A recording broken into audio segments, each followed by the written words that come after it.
Oh, karibu. Yes. Nane ni kilo, huh? Okay. Yeah. Okay. Nan kilo. Kilo piare, huh? Okay.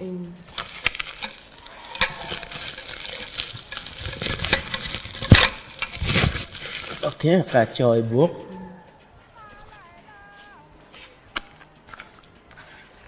Okay. Nying, huh? Florence. Lawina Florence. Kilo 20 kilograms. Amiario kila chela, okay. Okay, cari kuwa.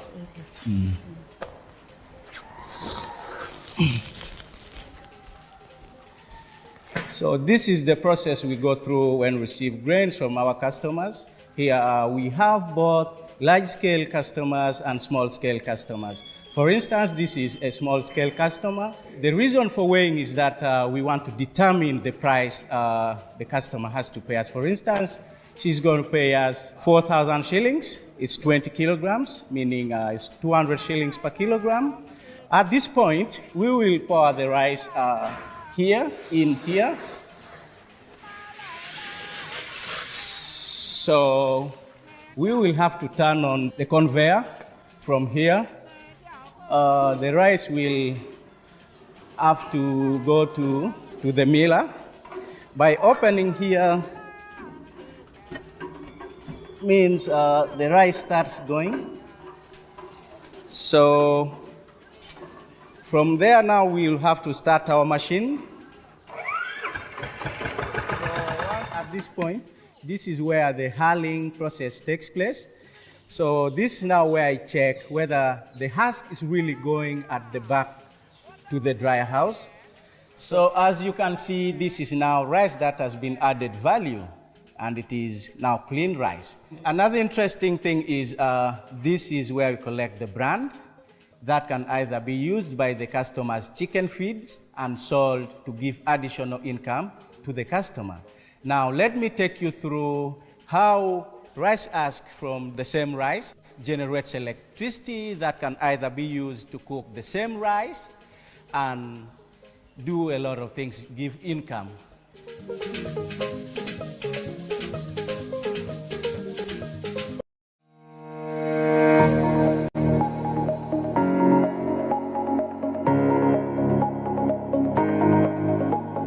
Innovating Africa's future. Africa's talking.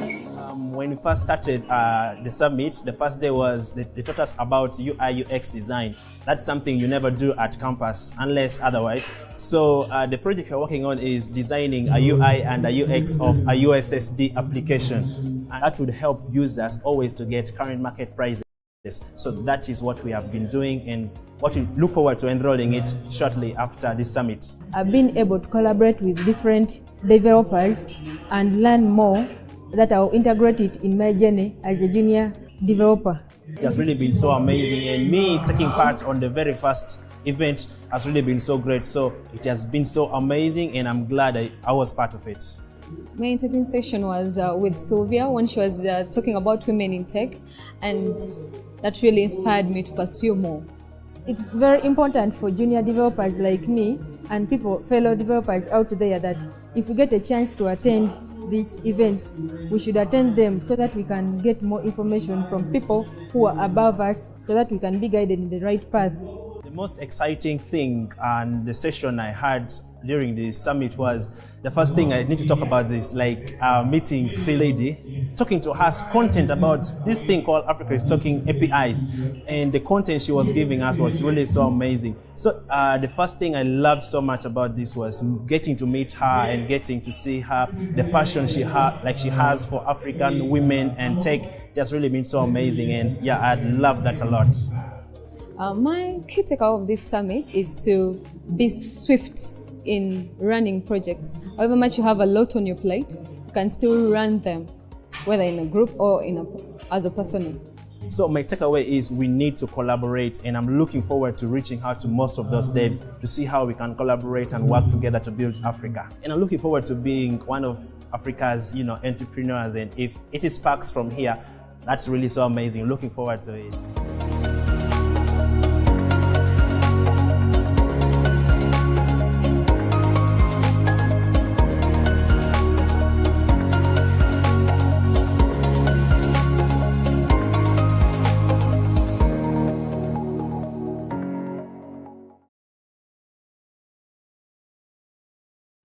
That also focuses on agricultural value addition to help improve the lives of farmers in rural Africa. Something that's close to my heart, having grown up in these communities.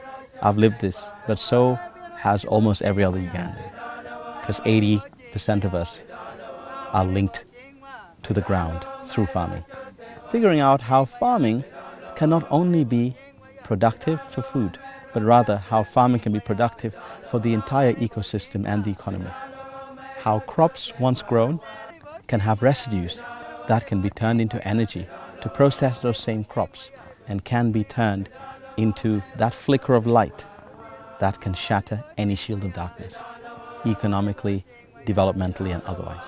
Access to renewable energy in rural areas is really important, especially productive renewable energy, affordable renewable energy, sustainable renewable energy, electricity in rural areas at the same price or less than electricity in the urban areas. That is monumental. It takes a village to bring up a child, and it takes an ecosystem to lift up a village. And what we're doing here is we generate electricity in the villages using waste.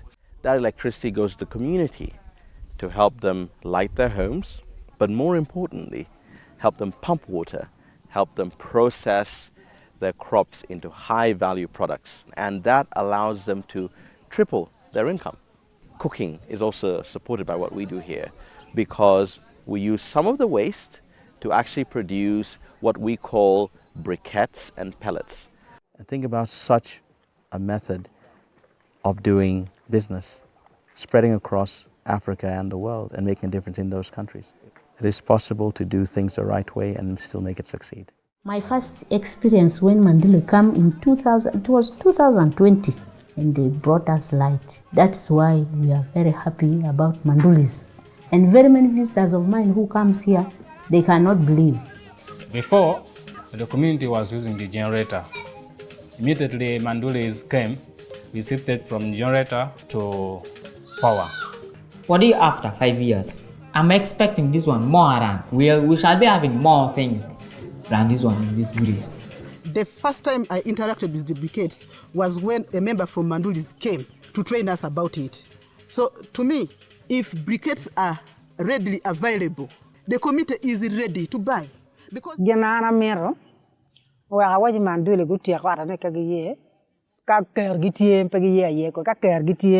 stakeholders, business people, and well-wishers, let's stand strong to support Mandulis in our village. We thank God for the work of Mandulis for making Ghana colorful.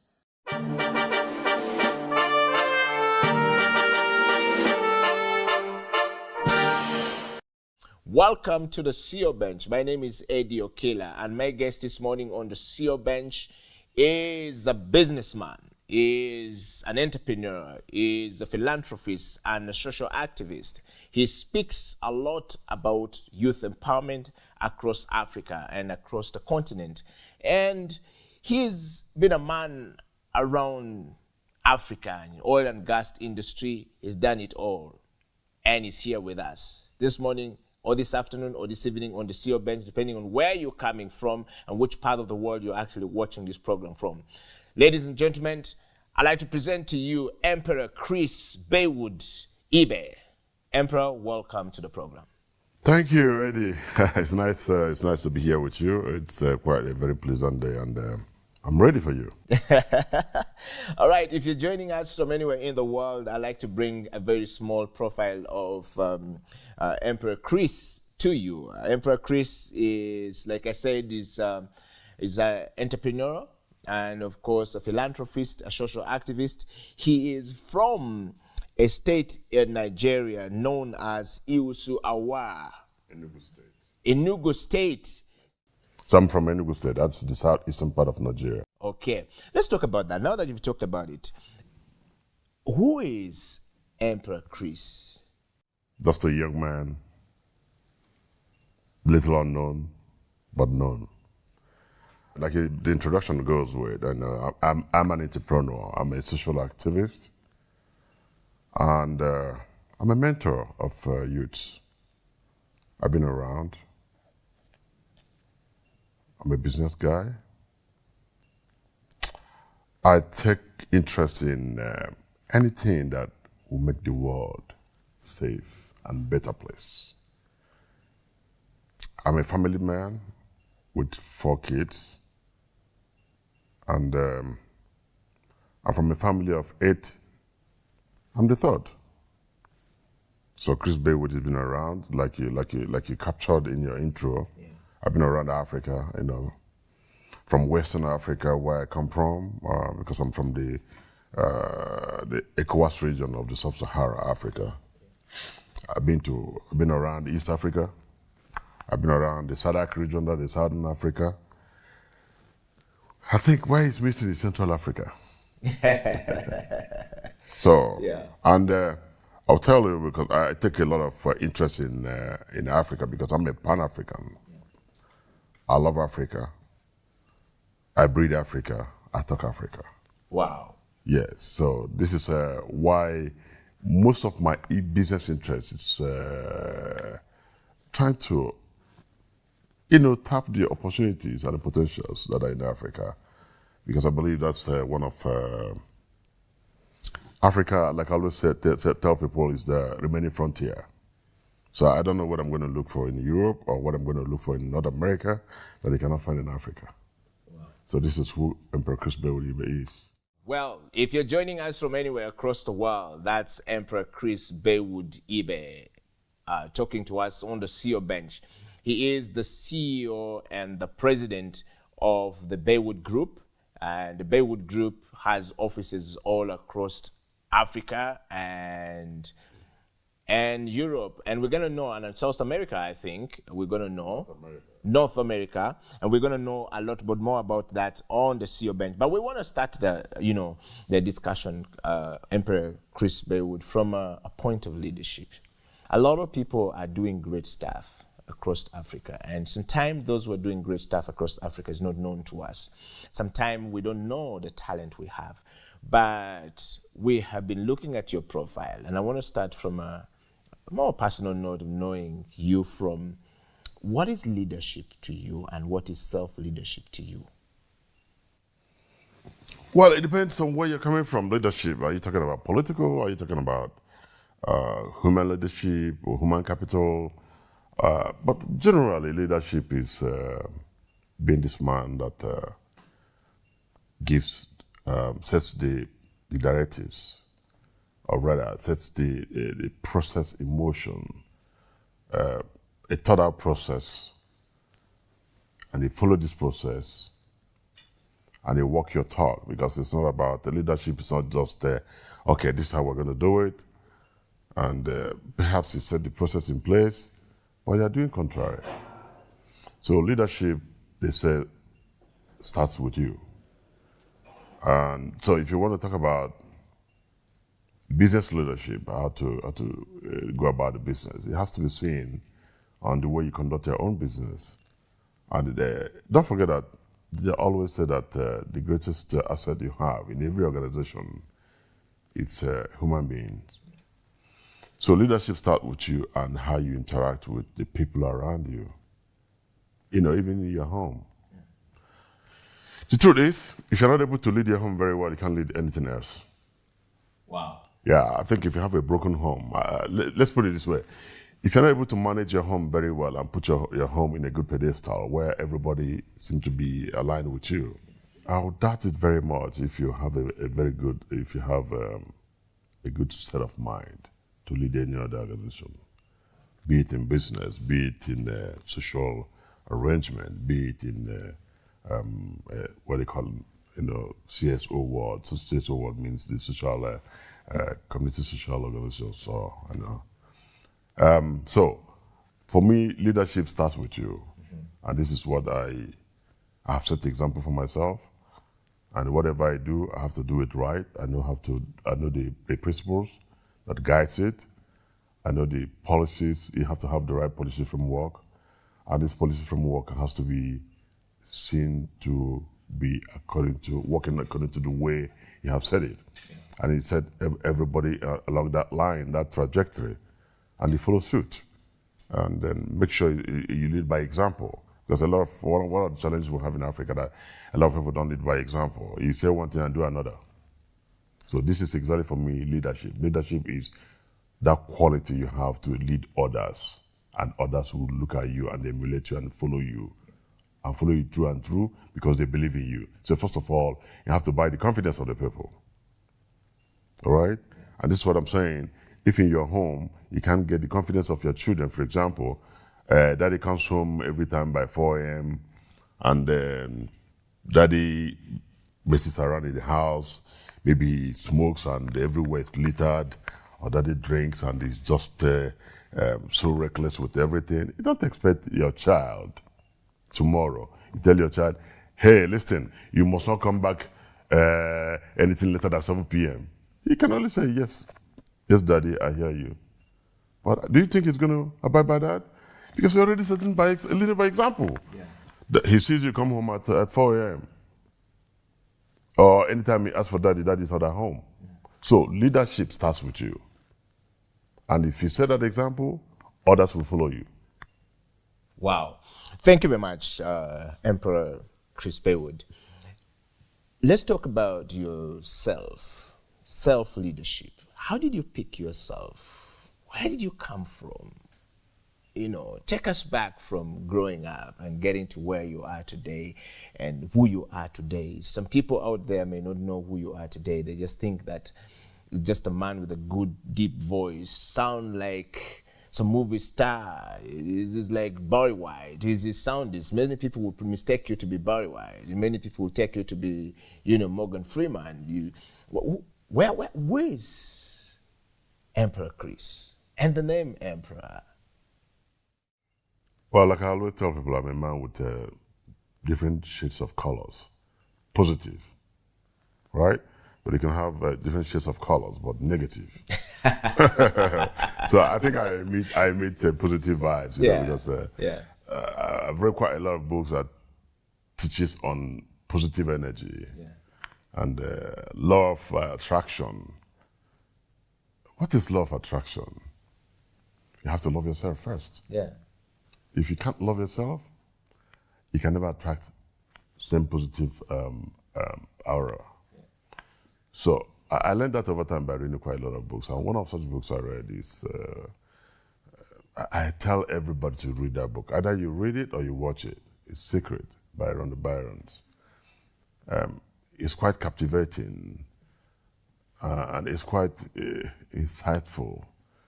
It's motivational, it's inspirational. It's one of such books that when you read them, you see you start to especially when you read them and put them in practice, right? Because one thing is to read a book or read books and try to see, provided you are on the right path. You can read certain things and you have certain information that might send negative vibes. So for me, I always look at the positive vibes for everything. So a man of different shades of colors, I say, is I come as a very corporate person when it's necessary. I come as a very as an activist when it's necessary. I come as a lover of life. Socially, I describe myself as a social butterfly. Yes, I think so, because in certain quarters, when you see me, you will imagine that you just begin to ask yourself, this is not the same person. Yeah. But if you see me in my office where I'm working and you look at my face, no, my face turns you up because I'm serious in my business, okay? When it's that moment, I face it. And when it's time to have fun and just drop my guard, I drop my guard and then come down from my high horse so I can relate with the people at the level, at this level. Because if you don't do that, you'll be alone. You'll be left alone. Yeah. All right? Yeah. One of the biggest challenges we have, rich people have, or the wealthy people have, is loneliness. Yeah. And why? When you can't come down from your high horse, right? Yeah. To relate with the people at the level, you'll be alone. Yeah. So it's a lonely world. Wow. So I grew up as a young man, like I said earlier, from a family of 8. I'm number 3. I would say from a mid-average family. My father was a farmer, issue before he got into construction. He was a miner, a coal miner. He worked in the coal corporation because in my state, before oil was discovered in Nigeria, the main foreign exchange earner for Nigeria was coal, granite, cocoa, and all those other agro products. And of course, a whole lot of things was happening around coal. And so we have the coal belt in my zone. So my father worked in coal corporation.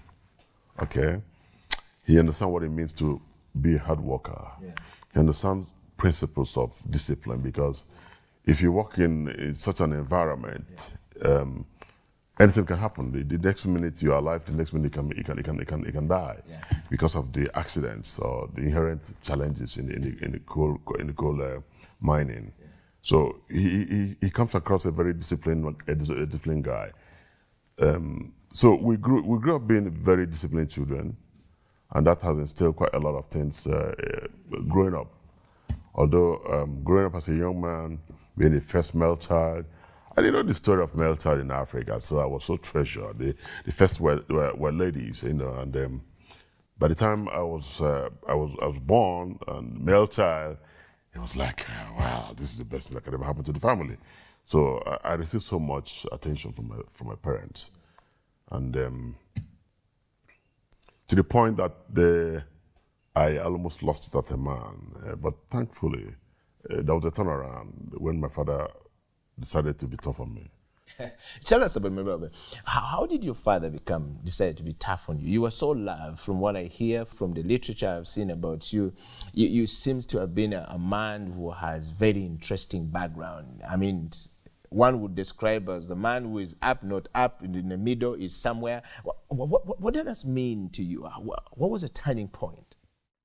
Turning point for me, I mean, so many things have happened in my life that, but my father set the tone, he toughened me, I would say. And that such moment can never be forgotten. My father let me walk through, almost like, you can liken it to what you see in the Bible, like in Psalm 23, he said, though I walk through the valley of shadow of death, I shall fear no evil. Yeah. Okay. My father made me to walk through the shadow of death as a young boy, I don't know whether he did it deliberately. I don't know whether he knew what he was doing. You walked through the shadow of death. Yeah, I walked through the shadow of death, as a young boy, because he let me go through a part that, when my mother got to know what happened to me, my mother was in awe and shock. She couldn't believe it. I had gone through an admission process in secondary schools. First I got admission with the Federal Government College Benin, where that was my first admission. Federal Government College Benin, which is in another state. It's in the current day Edo State, but then it was a Midwestern state. So I had admission to go to school that. My father took me, or rather, you know what? The interesting thing about the Federal Government College Benin, it was exclusive of the rich and the bourgeois.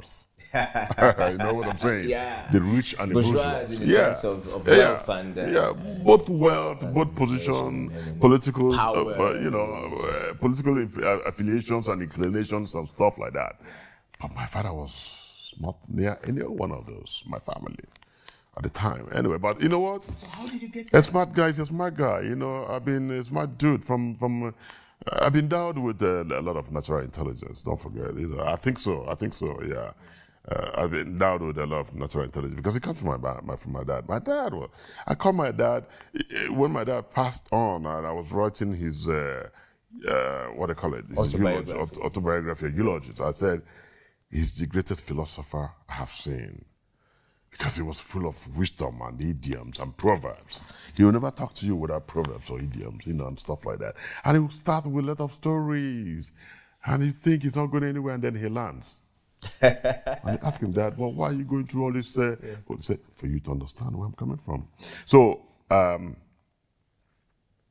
he wasn't quite educated, but I mean, I can tell you the little he had is a very, I wonder what would have happened if my dad had gone through formal education to go to university and stuff like that.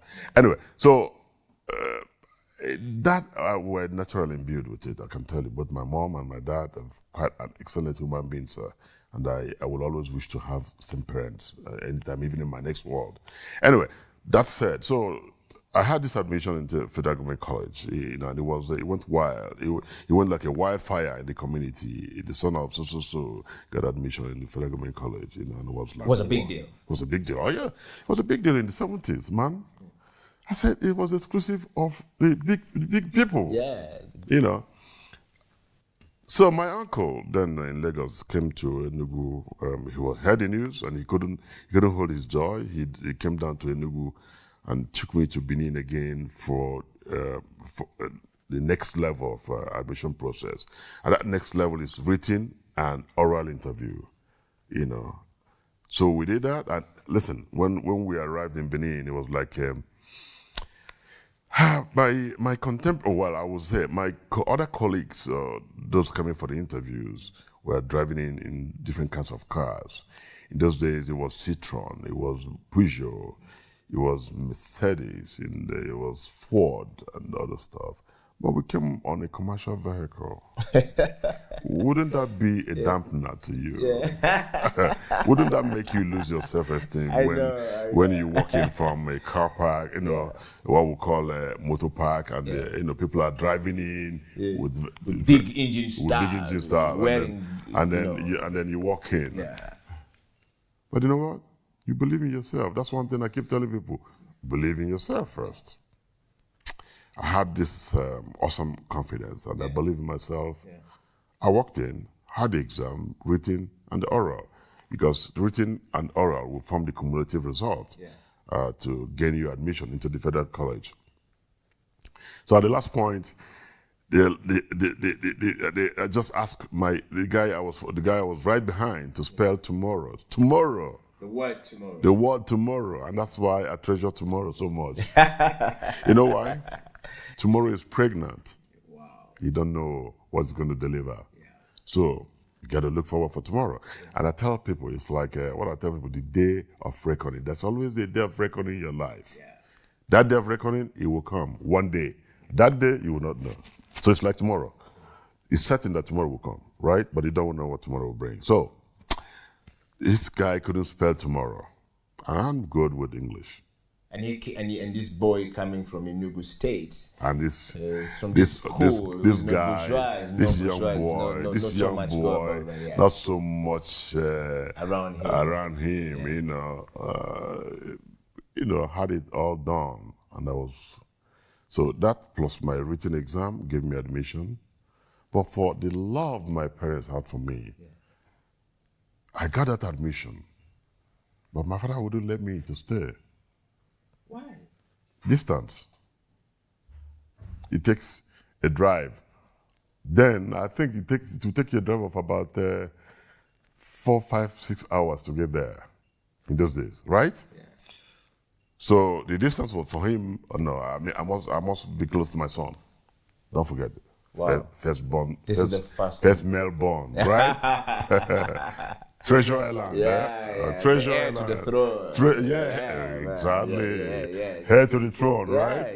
Yeah, exactly. So they decided that, okay, I had admission, but you're not going to go. I did a few months there. My father pulled me back and said, you got to come back home because you have to be close to us. Yeah. I came home, took another common entrance, and then bingo, I landed another one in my state, where finally I attended Colliery Comprehensive Secondary School. Yeah. It's in a community called Ngwo, Ngwo. Ngwo. right? Yeah. The school then was run by, that's why it's called colliery. Colliery is formed from the coal corporation of these white men, these British people who came to Nigeria to explore coal. Yeah. So the school was like exclusive, exclusive, right? Yeah. So, well, it was good I got that admission to that school, and it was one of the premier schools then in Enugu State. Then, East Central State. Wow. There was no Enugu State. East Central State, right. Okay? Of course, my father drove me to do some clearance. We went to do the clearance. To the school. To the school. Yeah. Or with school.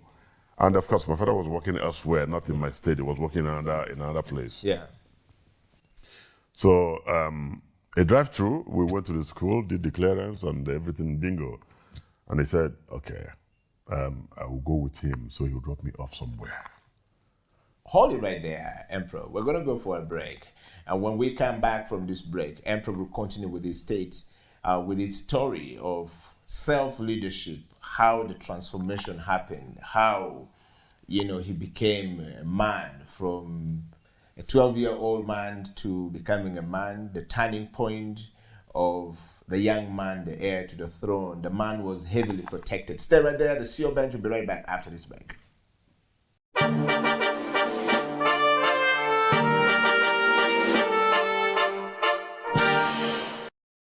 Welcome back from that break. This is the CEO Bench. My name is Eddie Okela. I'm talking to my elder brother from another mother and father in Nigeria, right here in Kampala, the capital city of Uganda. And for all of you guys who are following this from all across the world, please go like, share, far and wide. Make sure you get your cousins, your brothers and your sisters, your grandma as part of the CEO Bench to hear the story.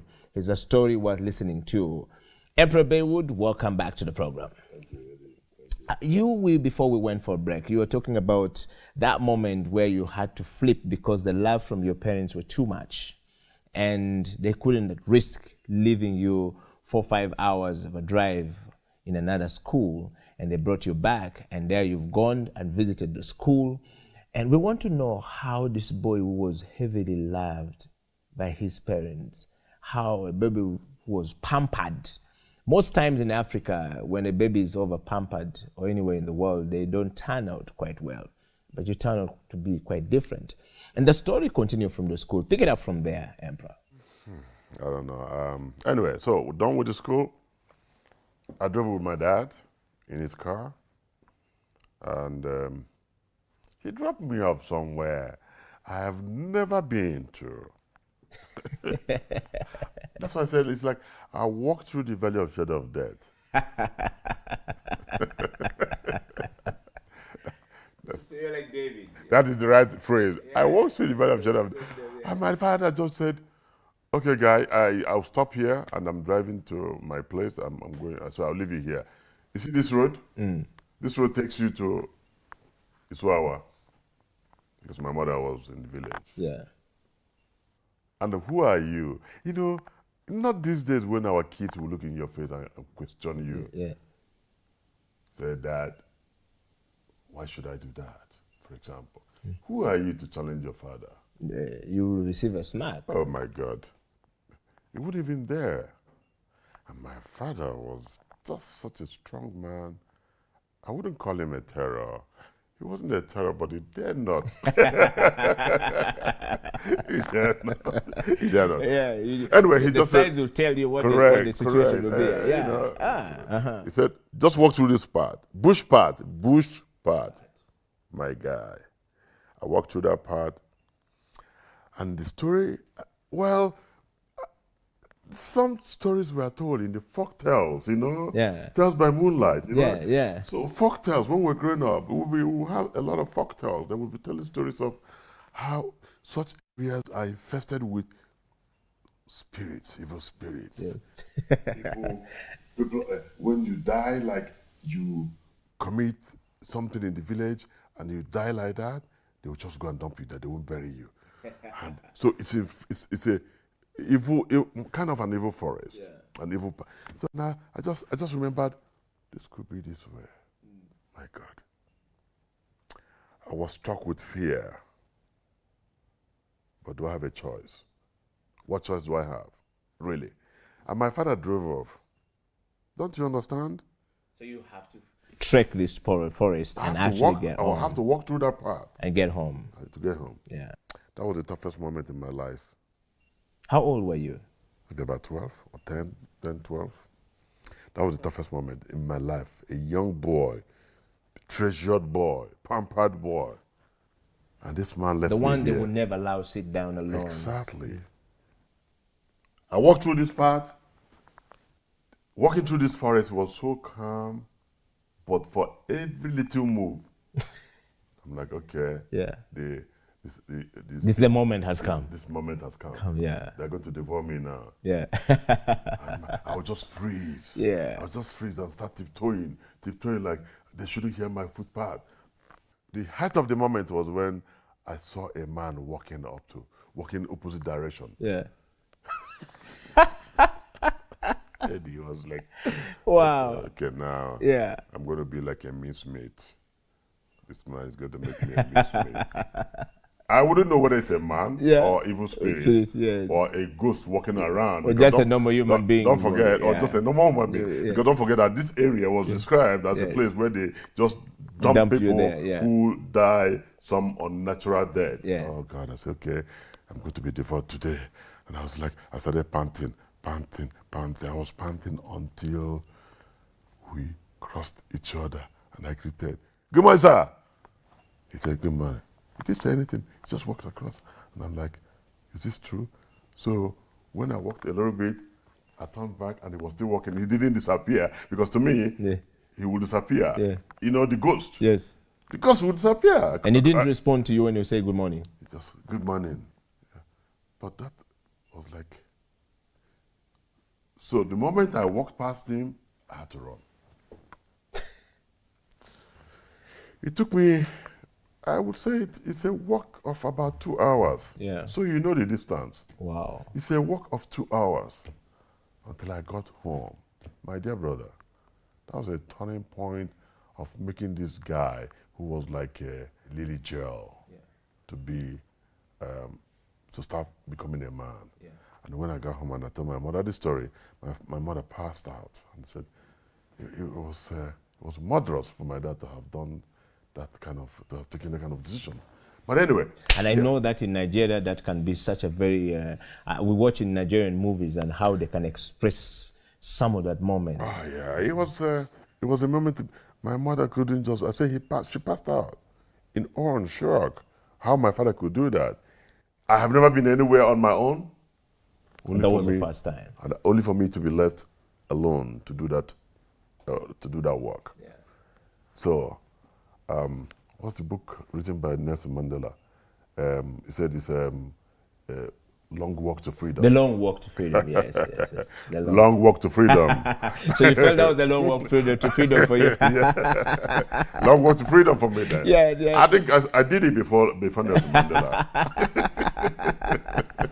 This is a CEO Bench. We're talking to Emperor Baywood. He believes that he's a young man, in an old body or an aged mind. Yes. So, Emperor Baywood, what a stunning story there of from child to manhood, so to speak. That's how you rediscovered yourself. That's how your father had to make sure.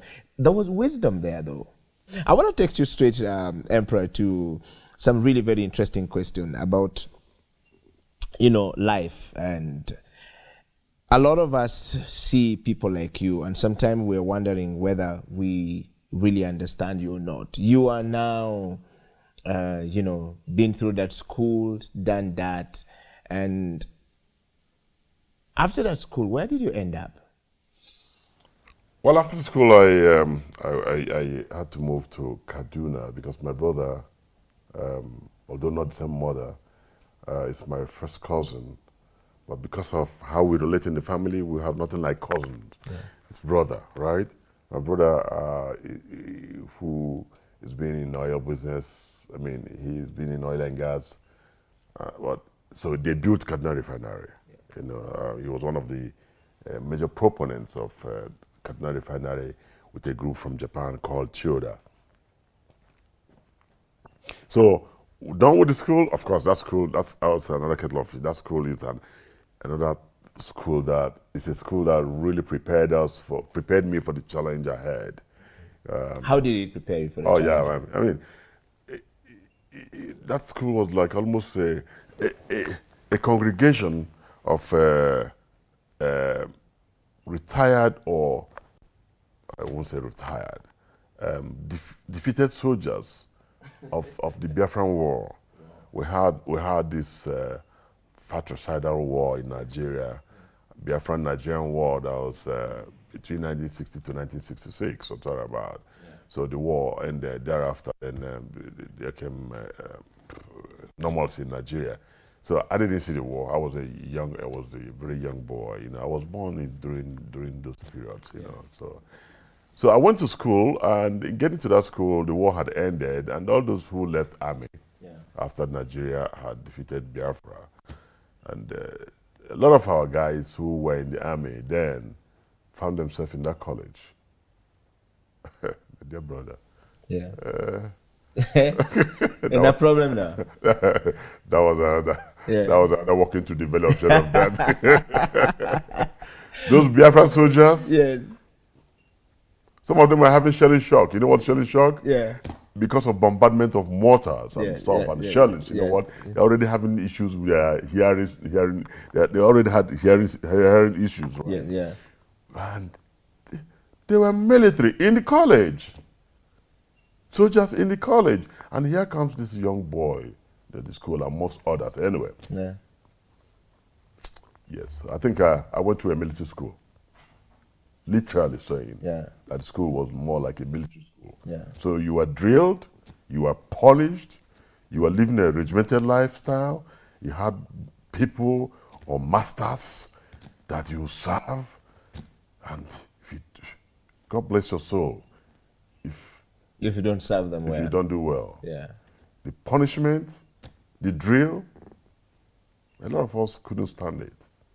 So for people like us who went through that school and stood up to them and passed through, I think it was a turning point, actually. Yeah. I tell you, it was one hell of school that toughened a lot of us.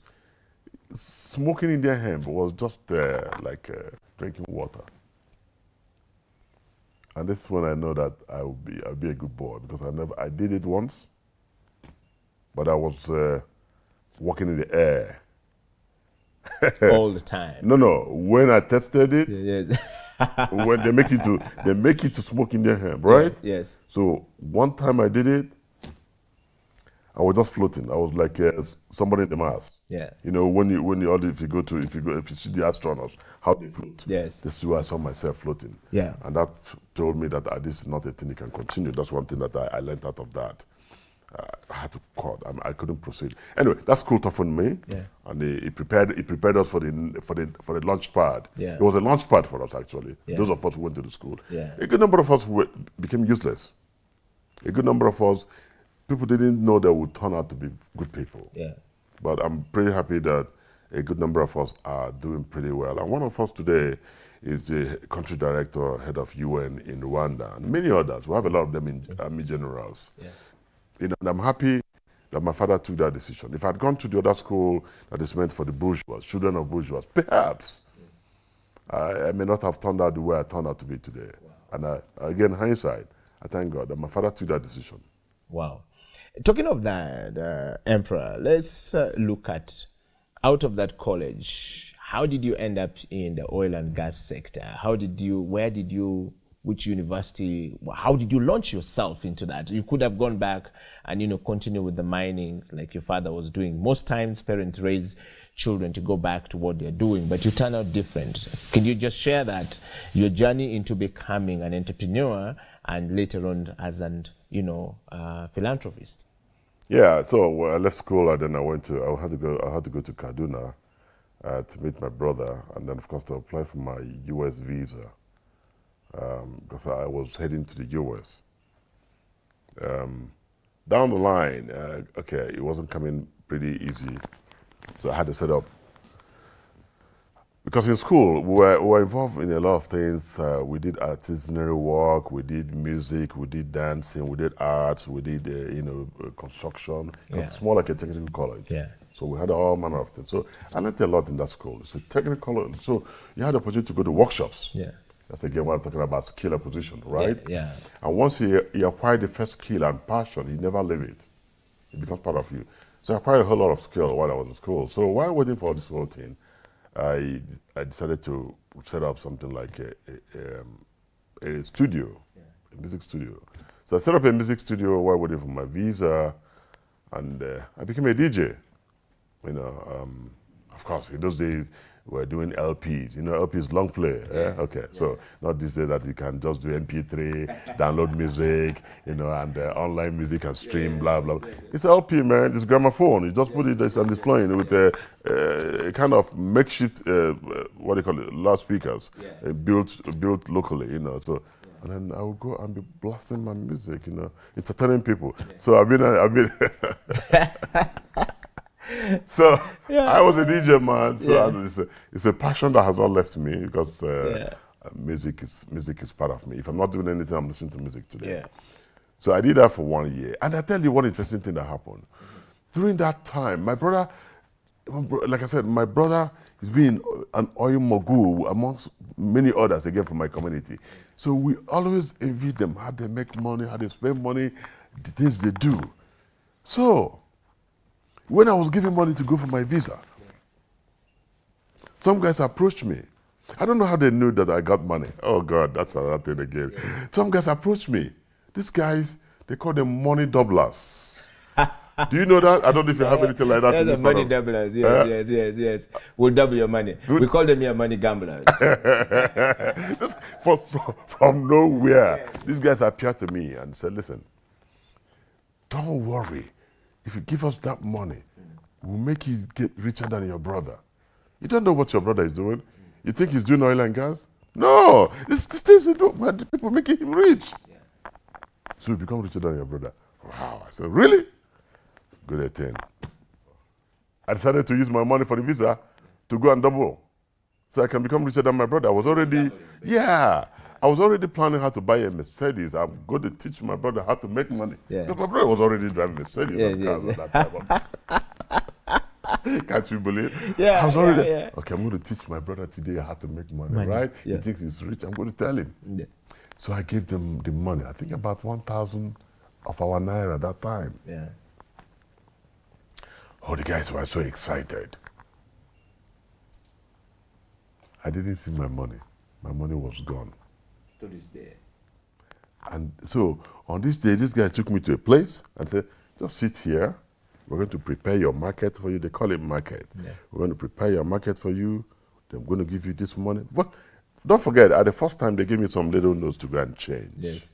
Go and try this money so you'll be sure that the money we're giving you is real. It's not fake. I went to the market to buy a few things. And of course, it was good money, supposedly. It was good money, supposedly. So I went with these guys at the last count to go and collect my market, as it's called. My brother. The last I heard was somebody screaming and shouting that police has arrested him, bringing the market. Everybody should run away, that the police is coming to arrest everybody. The guys scampered, and then I scampered one side, and that was how they discharged me. Wow. I lost my money.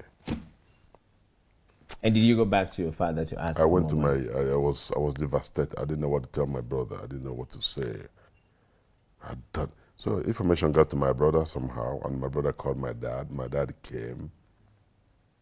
A man of wisdom. He said to me, my friend, the only one word he said, you are stupid.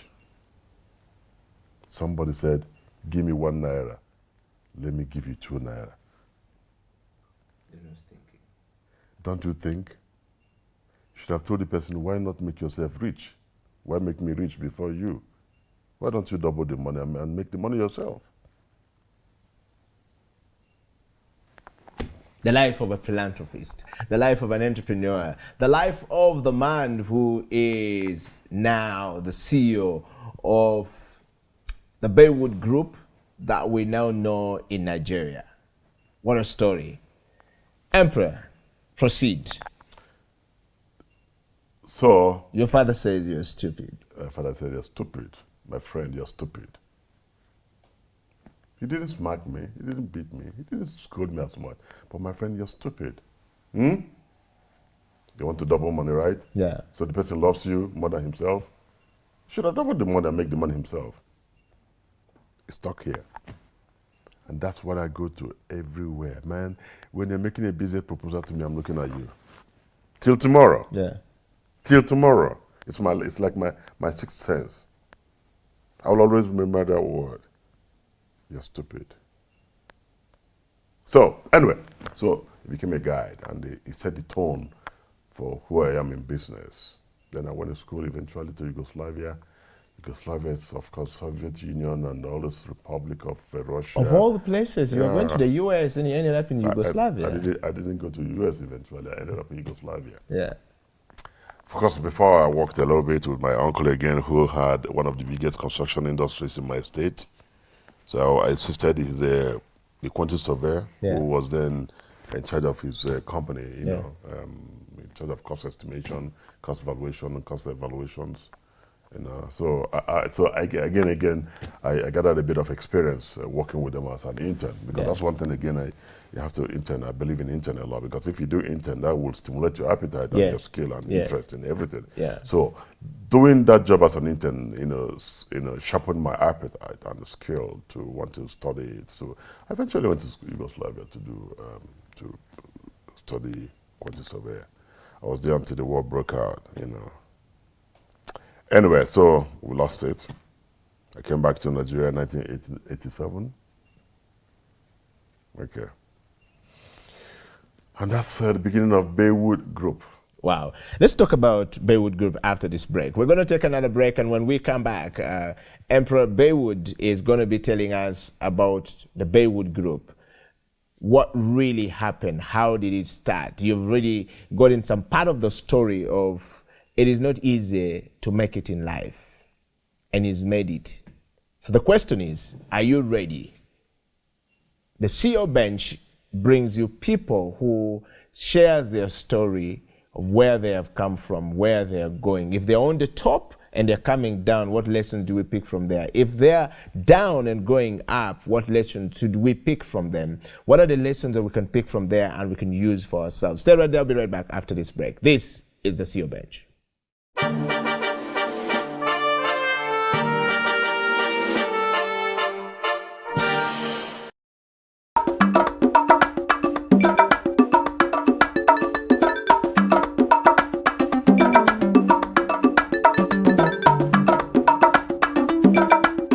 I am Flavia Luanga. I'm the Human Resources Director for Airtel Uganda. I've just been through the roundtable discussion on, what is the importance of doing more than one international languages. And we are doing this at Alliance Française. Personally, I believe it's important to know more than one international language. Obviously, most of us speak English, so because it's really known worldwide, pretty much most people will be, English speaking. And personally, I choose, French. Because it's equally, largely spoken on the African continent, and so we have the, the Anglophone countries, then we also have the Francophone countries. And working at Airtel Uganda, we do have, countries that we operate in Africa, over 13 countries in Africa, and you could say almost 50% of those countries are Francophone countries. So I see there's a lot of value in learning more than one language. And like I said, I will speak more from my point of view, which is to learn the French language. And, at a point, we go to a situation where, the different countries would always reach out to each other to get talent for specific roles in their countries. because you know, there are many reasons, but one of them being that, you know, the roles are scarce in the specific country. So many people reached out to us from other francophone speaking countries and other countries which are anglophone, but francophone especially. I felt hurt because I believe we have very good talent at Airtel Uganda, and we do have good talent in Uganda. So with the opportunity of knowing the French language and the fact that you're already a professional, it adds so much more to your life. So because you will find that if you have so many people who have the capability, you know, how does the employer choose you from the next person? I think French language is a key differentiator. And like again, I said, I'm speaking about Airtel per se, because this is the opportunity I saw. And once I saw that opportunity and I realized, oops, our professionals do not speak French, then that's when I approached Alliance Française, and for 5 years now, they've come through and you know, we've structured some French classes at the place of work. So we have a stream of people coming through at different levels and trying to learn the language. So at least I want my people to be prepared. I want them to be ready so that, you know, when these kind of opportunities come, you know, that they end up to be the preferred, you know, candidates for the jobs, because they already know English and they know it very well. But then, and they are professionals, they're very good at what they do. Now the only challenge is they can't speak French, and the opportunities are there. And I've sent some, you know, some of my people to the French-speaking countries, but the ones where I've been able to send them are the ones where, you know, there's at least a balance of both French and English. So I've been able to send people to Seychelles, you know. I even have a finance director in Seychelles today, Ugandan, who didn't know any French, but because they sort of, you know, as a country, they've embraced both languages. So it was easy for me for this person to go. They didn't go as a finance director. They went as a financial controller, and today they're a finance director. I've also sent people to Rwanda, you know, and as you probably already know, Rwanda is also now really picking up on the English. So it's important to have at least two you know, national or multinational, international languages. So that's the opportunity I see. My name is Bujingo Don Patrick. I work with Aloysia Organic Natural Health Products as the Managing Director. And I also work with Makerere University Business School as a lecturer of marketing and the French language. I think firstly, this roundtable on French and employability for me is an opportunity to give a testimony. I'm a product of the benefit of having studied the French language. So I believe this roundtable discussion gives us room to look at the past, where we are, and the future. So it's a very, very strategic discussion. I did get the passion to study the French language. Firstly, I was exposed to this language rather young, not with much interest for myself, but rather the motivations of my teachers, French bread, things like this after class. But then as I went into the higher levels, I started to see the value of this language, the beauty of the language. So for me, the passion was mainly to see that we could fit into this global village. French is a beautiful language, and knowing the language itself exposes us and the opportunities of the world out there. Raymond Muhechi is my name. I'm a lawyer and a French student at Alliance Française de Kampala.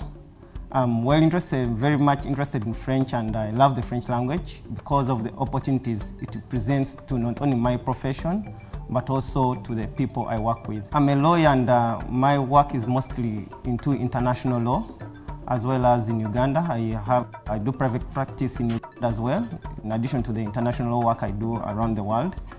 And my experience in my international law field has been challenging in the past because of not being able to speak the French language. I've been missing out on several work engagements, and I've also had challenges in some work engagements. Shared some experiences. One I had recently in 2019 in Benin, where I lost a job opportunity with United Nations because I couldn't speak the French language. And when last year I was in France, I was left on a train because I couldn't understand what they were saying on the train, and I missed my stop. So these challenges that I kept facing showed me why I need to learn the French language, why I need to add French to the English language. Not only is it important to my work, but also interacting with the other people around the world. When I saw this program being organized by Alliance Française and the partners on French language and employability, I realized that I must attend this event. Not only is this event going to inspire me to, learning a language requires commitment and inspiration. Not only is this event going to inspire me, but I'll also learn how to maybe to inspire people and also meet the top employers who are going to tell us why the French language is important to them, why they pick out someone with French language as an addition to work in their companies and organizations. And it doesn't matter whatever profession, all professions, engineering, we're seeing journalism, we're seeing the legal practice as well, we're seeing all professions require the French language. And noting that also we're seeing more French countries connecting to East Africa, DRC, Burundi, Rwanda. This program becomes very important for us to really, take on. I'm Gloria Rodriguez, and I am working with International Organization for Migration.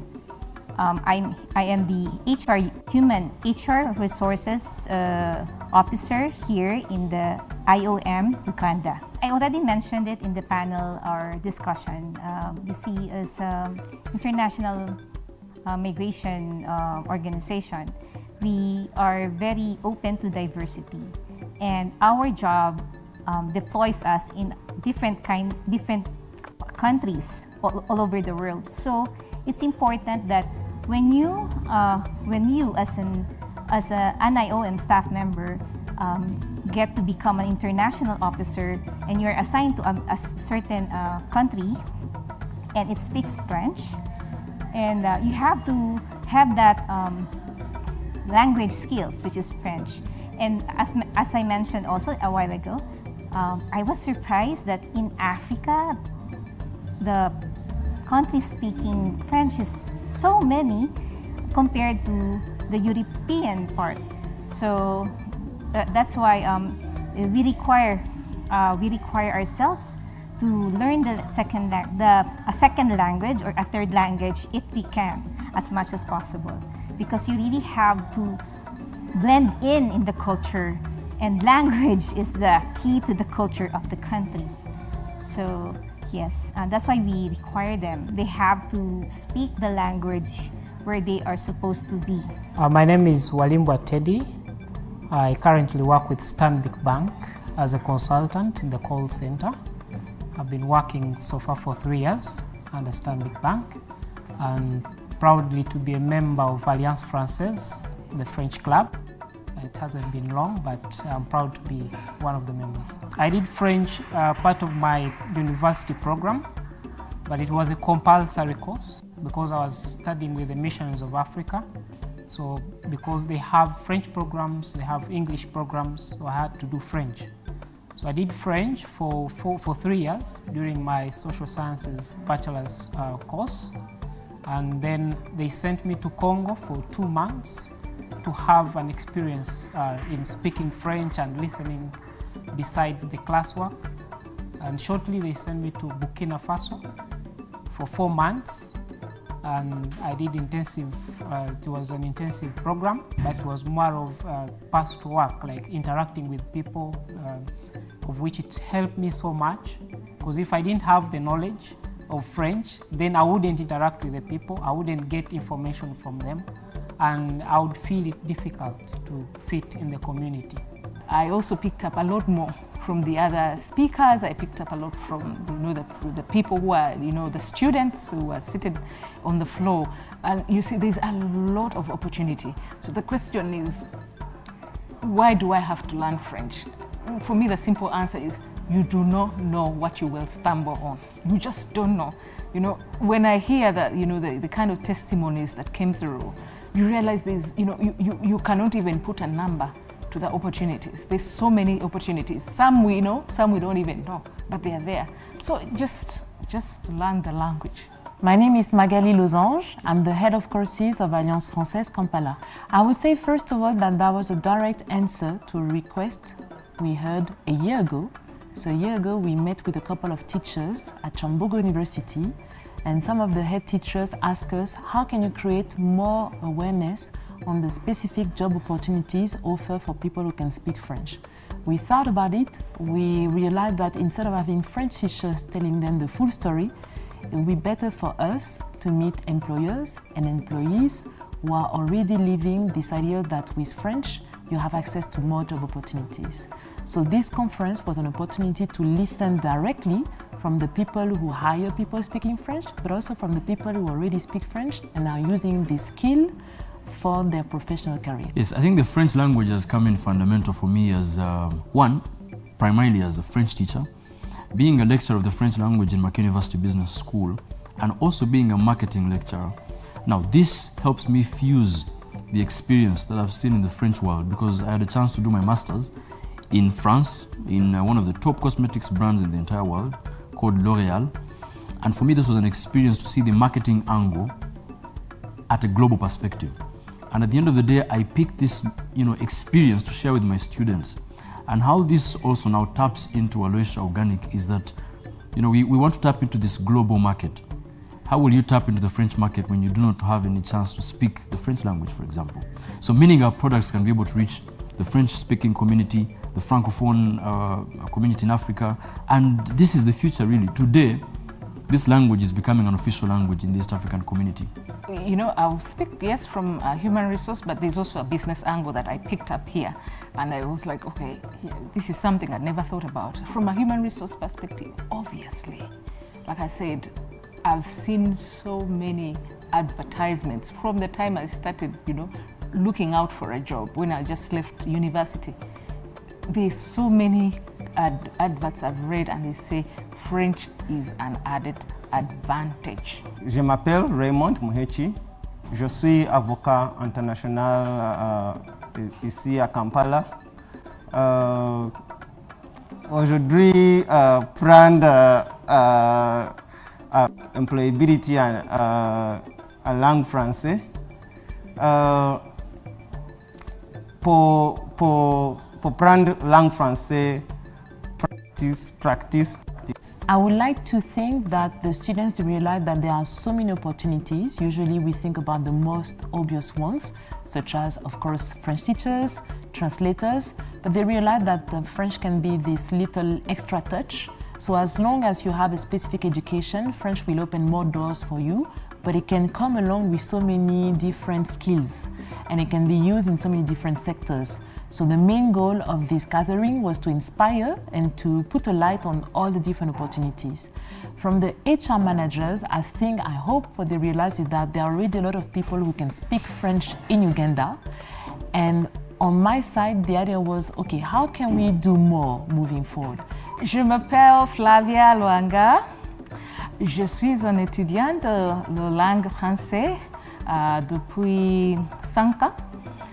Je suis apprendre avec l'Alliance française, mais je parle un peu de la langue française parce que je suis très occupée avec mon travail.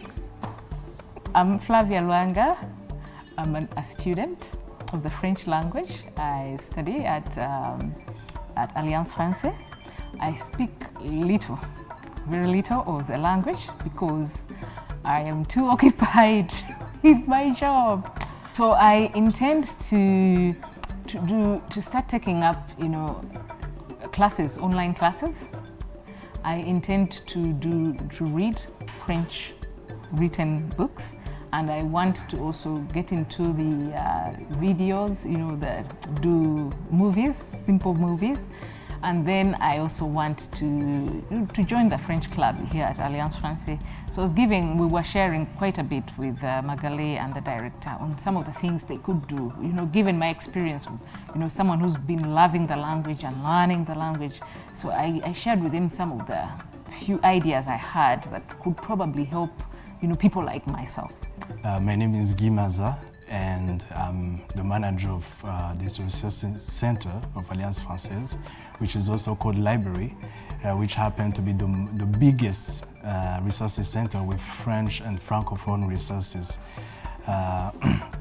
So from when I attended this talk and thought, I was very impressed because we had so many people, they came. And when it comes to practice, people ask so many questions about how can we practice the language. And as the manager of Resources Center of Alliance Française, I could relate to those questions because I've been asked so many times by students and also members who want to to have opportunities to practice the language. Because in Uganda, it's the English is predominant, so they don't have so many opportunities to practice outside of their classes. It was a great opportunity for them and also for us to hear from them what they want, the expectation. And from someone who work here and also who is always in interaction with members and also students, I would say we have a huge responsibility here in the library because we have resources, physical resources such as books and also movies, DVDs, and internet, because we provide them with internet. And then we always advise them to use them, to borrow those books, to go home and read. Now we have an online library. We don't have to come here and read from here or to borrow a book from here.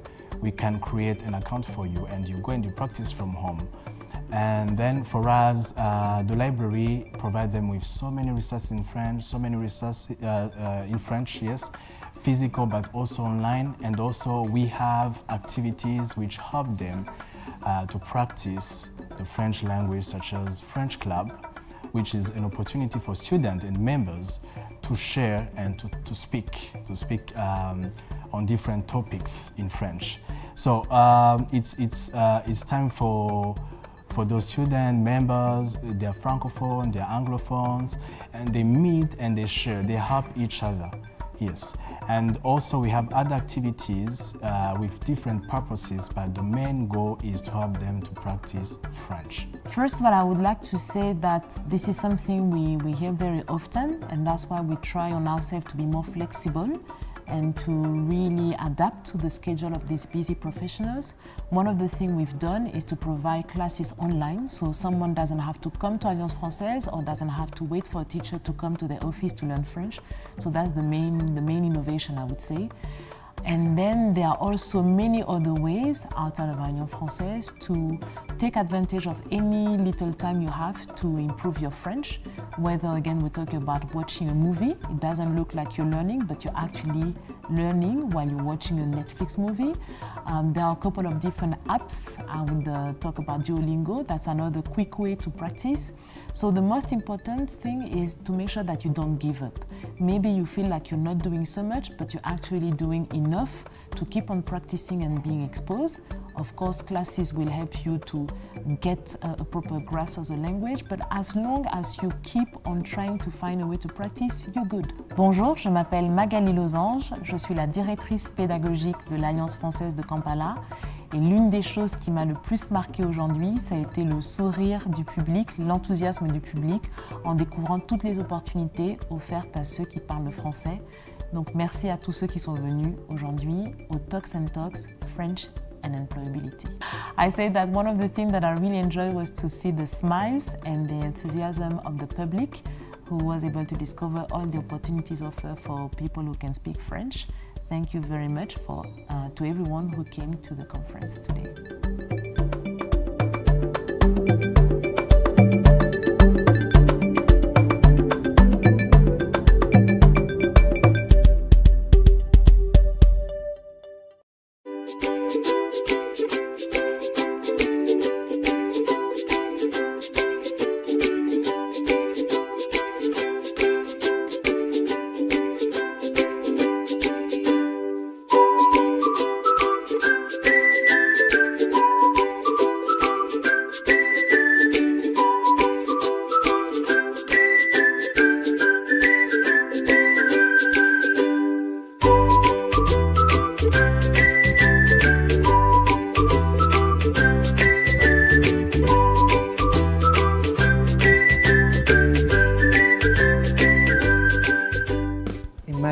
yourself, imagine your future self.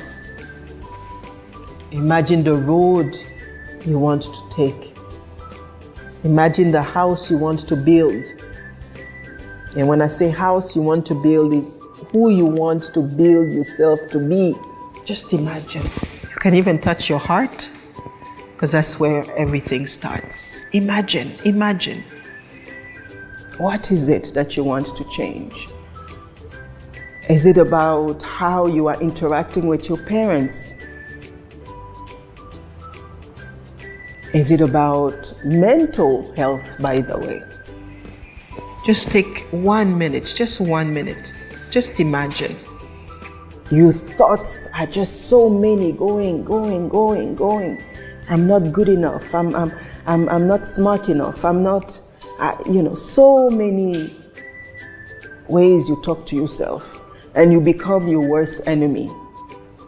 In the beginning, it might be hard because you are used to just coming off your bed and you say, you know what, I'm not feeling good. I'm not feeling good. You speak things to yourself. But you have the power, by the way. Just imagine. There's greatness in you. Imagine. Do you feel you don't matter? Maybe you're the last child in your family and you feel you don't matter. You don't have a voice. But you do. You are someone of potential, someone of worth. When we talk about mindset, we're saying, how do we see ourselves and how do we see the world? Because it's all about you. I know teenage years are not the easiest one. I was also a teenager.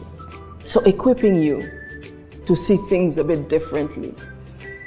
That you are in charge. You are in charge. You're no longer a child. You are in charge, you are responsible. You can carry your own weather. You can impact the lives of others positively. You can be a happy person, by the way. Many people think as a teen, I have to be so grumpy. But you can choose to smile.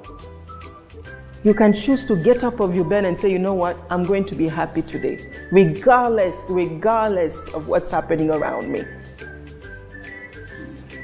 I can choose to have conversation with my parents instead of deciding I'm going to fold my hands, I'm not going to say anything.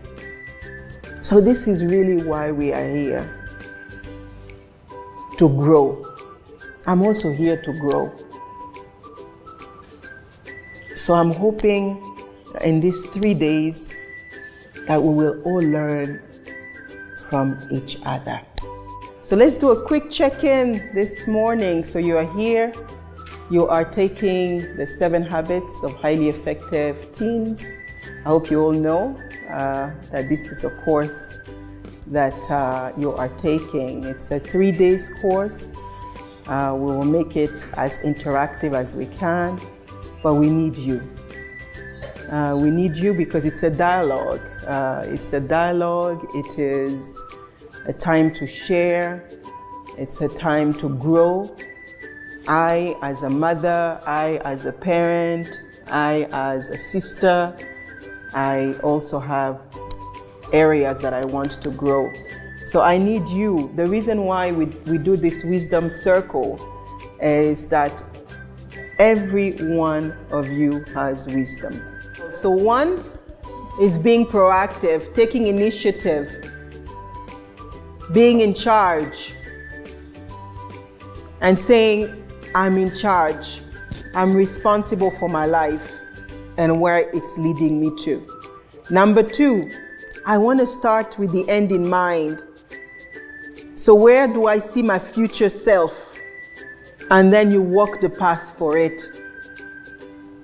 You do those things that will matter to that vision coming to pass. So it's habit 3. We see habit 4. When you master the first 3 habits, the first 3 habits are personal habits. It is me. Then from me, I move to us. So think win-win is a mindset. of abundance, of mutual benefit. Every time I'm interacting with people, I interact with people with an abundance of heart. Then we have habit 5, which is seek first to understand, then to be understood, which is the habit of communication. How do we communicate with each other? So those 2 habits are we. And then the 6th habit, which is the habit of creative cooperation or collaboration, that habit is now, it is we. How do we come together? How can 1 + 1 become 100? So through creativity, through abundance of heart, remember you have to come with an abundance of heart. How do I, when I come with you, I come to work with you, I synergize, I do something even better than what I thought I could do on my own. And then 7 is the habit of renewal. When you work hard, when you manage your time well, when you take initiative, what can you do to renew your body, your heart, your mind? All those things that we do as individuals, creatively, to resource ourselves. Do we read? Do we walk in nature? Do we speak with friends? Do we connect with others? Do we laugh more? How do we laugh more? Because the more we laugh, the more we connect, we're actually nourishing our souls. You need to begin with the end in mind. You have to be able to put first things first. You have to be able to think win-win. You can't work with a friend if you can't have a think win-win attitude. No.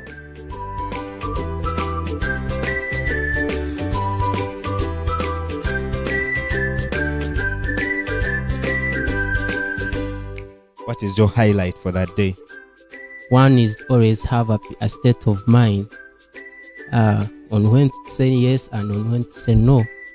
Today I learned that when you plan, for example, if I have a whole week and I'm stressed because I have so many things to do, I can put the urgent things and I do them first, then I have to go to the not urgent things, and then I also learned like how to plan with a week. It can be like daily planning or weekly planning, and then also like setting your goals.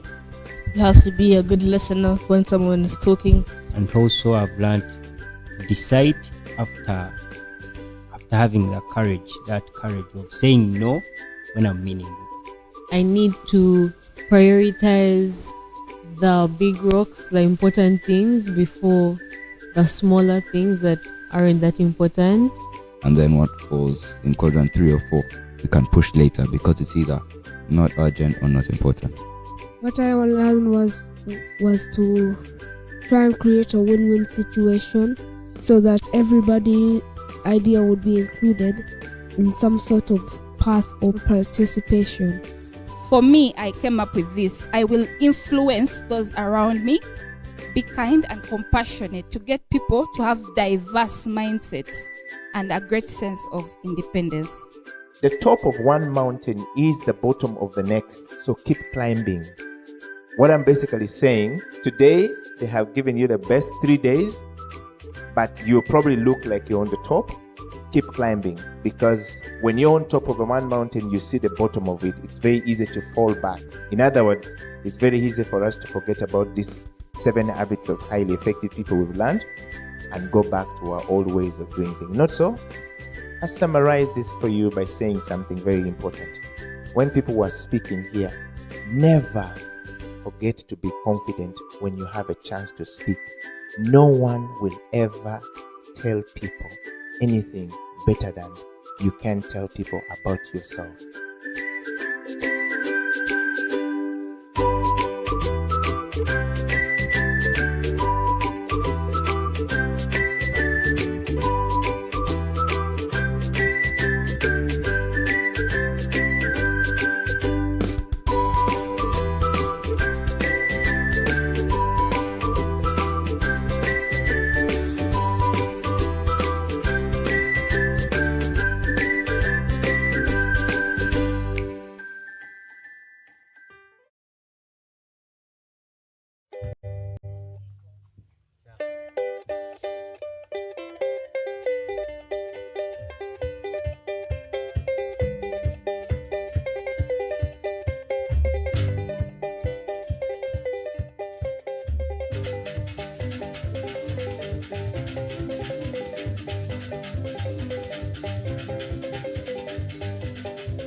Tanya, Acha Rose, a foil ba Maripoa, ki company, a mandul. Chaka Chon, no watin, or do for bolla twitch. What na ki company Magaloni mandule, Jonano Biano, sub country. Chiwa winyu kachaka. Chiwa chako chair, which our terror program, a Maggie. Nigen Gebino, the miracle in the fool. See, Luak, my parents sub country. Go chako. No John go tea kilo fool. Go chow teach. Carmo go chow teach. Kabergi me a chill, or burn the mirror now. What chair one nan kabergi, one no teach you bebe. Wakila mirror now. Go chow penny when a kabergi mucan and nong and malufu doing ye. What chow word to pro sub country. Carwata kilo fool, my papat. Go ye teach ki campo in Magaloni Mandulish. I check the long, my Maggie. Give me a call. My win, my beer. A war one no call, come cane, o Marchelle, come a call, check, who do go well. Come go well, o me a miracle community, me medical food. Well, community come but an hour, my man do don you carry, but what can, or made a room with food. At the corp a community, o better lock a dock choke. Ma ko na puti wa tiene ni mier ke no gi chuk ma kelu chene ma diet ma ko mbel gen gi foro ni charo jemi wel ma pen ya to gi fonyo gi ke pa mier gi fu kwere fonyo no age bon mandule ya ko mo ti ko foro ka gi ti ko foro nyogi nyone dien pa mandule o kelu don lobo inoya ka ma ko ay lo ga dokum fu u cha ko penyo community. No wa mier ka bel mo kene wa ket ye match community ye ni kama wono no ket ye u ber pe France sub country en to go ber ka inyo ka beru I sub country me France wen ni o bu no ka beri gon ma wan wa yini ko gi ka chelo kama wa yini ko gi wa no ka ngoma welo wa dog wa ker community pen community waji ki ken match ko cha ko penye community ni ma obi kelo ni obi ko nyu ki ngo community wa ko pa match ni be beru duong wan be go penya ma peti yu ki yiro nyu ne duo ren metu pa ju ma gi tiu ki yiro mano dakta o go ni pa go ti ki ngo ki yiro nyu ne ka de li yelo gen ma yiro pe ye tuone ni ramunga daksia dago jogret na wilo ma tara kawa no community ne na wel ma go wajo ma dokko match ki wel me wilo ma to ka kel match ino ni ma tara acha ne diet karo ma no bi chulo cha ne no bien pa mandule tika mete wa je mu kan ngech ma papat Nero ma mega, ki winyu ma mega ki bora ki kuona, ko la la la. Ma man dule fu donyo kana apiro achoyo bel. Jono go wilo bela aliba deka deka. O meta karo, me choyo atani. Ma for gudanya danya. Ma ko mo donyo kuona wiati. Ma rio me kuona ke kana. Umbeda tigi tuo mo mbe mera beri yo.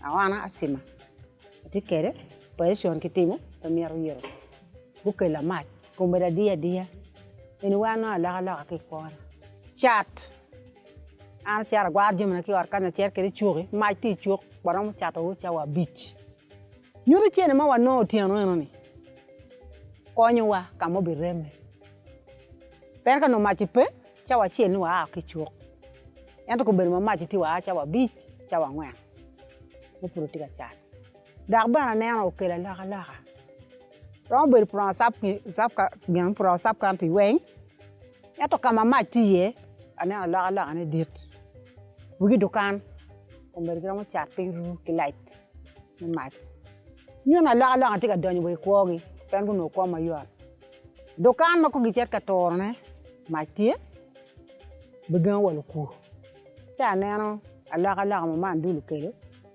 ka o mete tiga tar wa kama be ikum ganga no poli chano ram o bara yato no be katini kalo ba ye wa ni ko tu wa man mak bi wa ki poli o chero ati chani yato ko na jima poli ber kan wale ye ma pa ber ka tin business tu gitana ke kana ber o ma ka chele tin operation ama ke operation ti atoro male ni pe furo pour mo ti jimne petika wor yo total wa kana gam ma ti chama mal ni o bara koñ ma ne go mina ku ke la ma di ki wat ku tono ke tum ko ma mega la ka anya para noya charos ka benin ka ber ma mega no bana tene ye atika mieto o atani ayo tum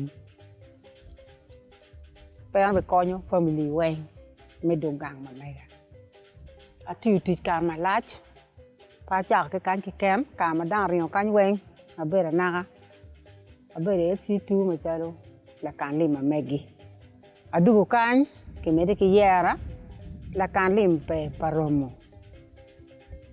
sap kanti ite te la pa yesi tu kite dero kan ati ki kar me neno ko at pa juma pe be ma pagi chwar ke tira ga kwan ba ti ye awa ne ana tini beru ga mi ci pen peroni kiti anyar ma roba ma chego pa mi ya char ga kwan mi ci pen peroni fuyoti cha ka ni fur daga ni wa buru ke do nyai lwen mi wa ci mi tam kin ke pa mi ro be kede ma community yo ka ye gen ko ngana lo ka da kum pu pa mon pe luoni ro koro ati ye e si tu ati ye ki doren community ki neno bal mong me kino wan mon ati ye achuk ati ye won ko ma loy mon ma chuk ma tij ma na tiu pe community ma ati ye lek ma mega amerigo konya wa ma ti ni bana o le bana bil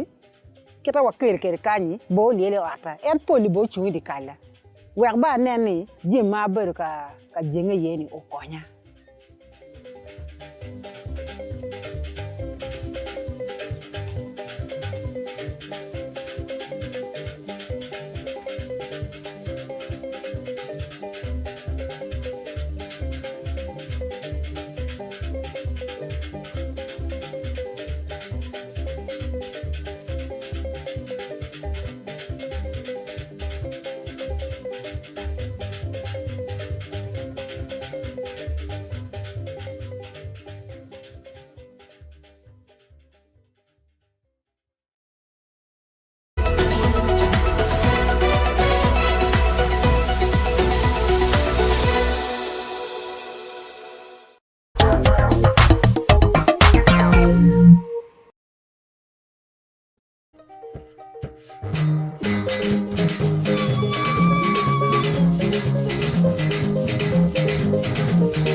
My name is Raymond Lumansi. I am the Technical Manager of Mandilis Energy Limited. I am talking to you from our Gotngu Power Generation site here in Gotngu, Borongo Sub-County, Noya District in Uganda.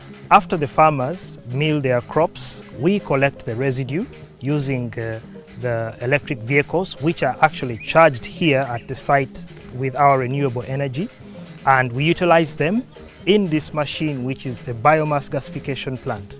Let me show you how the whole process works, how we utilize the residues to generate electricity.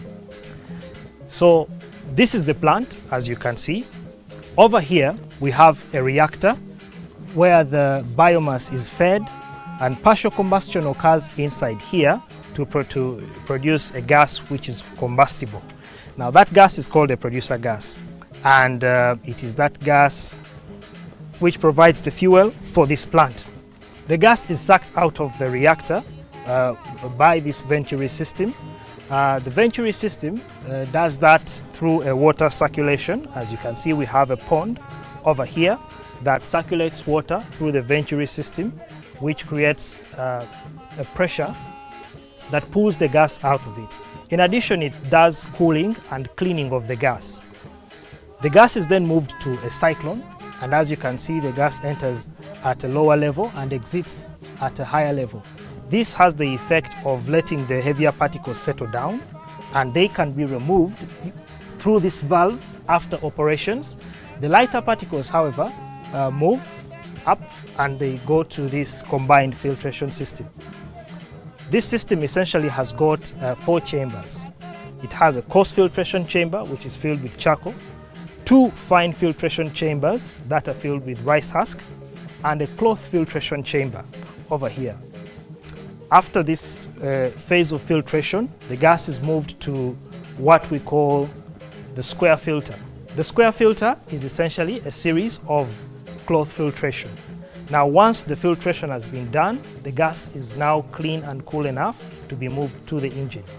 After the gas has been cleaned and is now cool enough, it is taken through this pipe to the engine. This is a 3-phase engine, and it utilizes the gas to produce 3-phase power.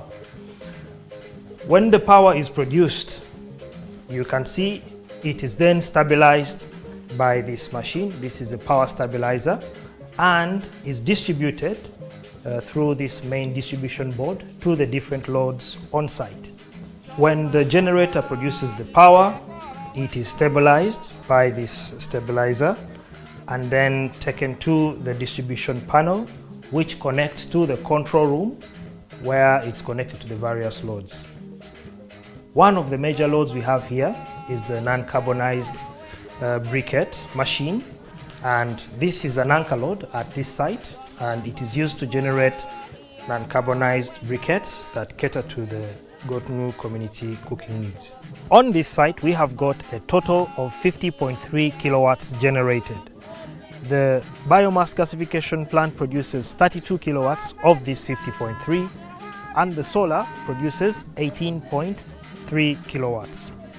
Now, down here on the ground, we have 4.4 kilowatts of solar generated, and on the roof, we have got 13.9 kilowatts. Now let me take you inside the control room to show you how the power generated by both the biomass gasification plant and the solar is combined and distributed to the various loads on site and to the community through our mini-grid. The power generated by the biomass gasification plant and the solar combines in this room. This is our control room. Part of that power is stored on this battery bank. It's a 115 kilowatt hour battery bank, and this ensures that we have 24-hour power supplied when our generation technologies are offline. Then that power is also distributed to the various loads on site and to the community through the mini-grid. Some of the loads that we have on site include a water pump, and that supplies water for the community water needs. Another load we have here is a charging station for portable batteries. We have customers who are far away from the grid that we supply electricity through portable battery-powered ready boards. The batteries that supply those customers are charged from this charging station and are ferried to and fro their premises using our electric vehicles. And the batteries are ferried from the customer premises to the charging station by our electric vehicles. The electric vehicles are also charged here on site, and there's a charging port for 4 electric vehicles on site. Currently, Mandilist Energy is serving the community through the mini-grid, and on this mini-grid, we have got 100 customers connected. Of these 100 customers, we have 28 businesses, including 9 retail shops, 4 hair salons, 4 video halls, 3 drug shops, 4 grain stores, 1 restaurant, and 2 schools and 2 bars. And this is how this project of Mandilist Energy is improving the lives of the people here in this community in Gotngu, Burongo Sub-County, Noya District, Uganda.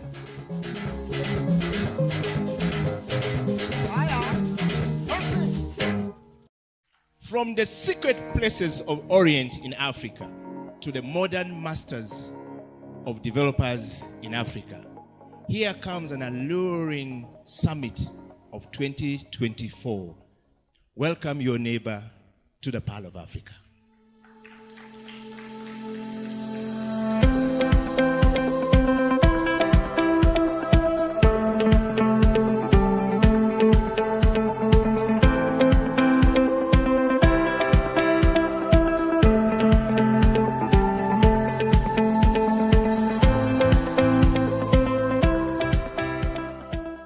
Talking has been in existence for 14 years. So it's been 14 years of trying to figure out how we can make Africa great. Our focus has always been Africa, hence the name Africa's Talking. The theme this year is innovating Africa's future. So we definitely can, there's no way we're going to innovate without devs. So good to see you in the room. The summit is officially open. Have fun, enjoy yourselves. Looking forward to talking to each and every one of you. As you guys grow, please come and talk to us about what we are seeing in your sector.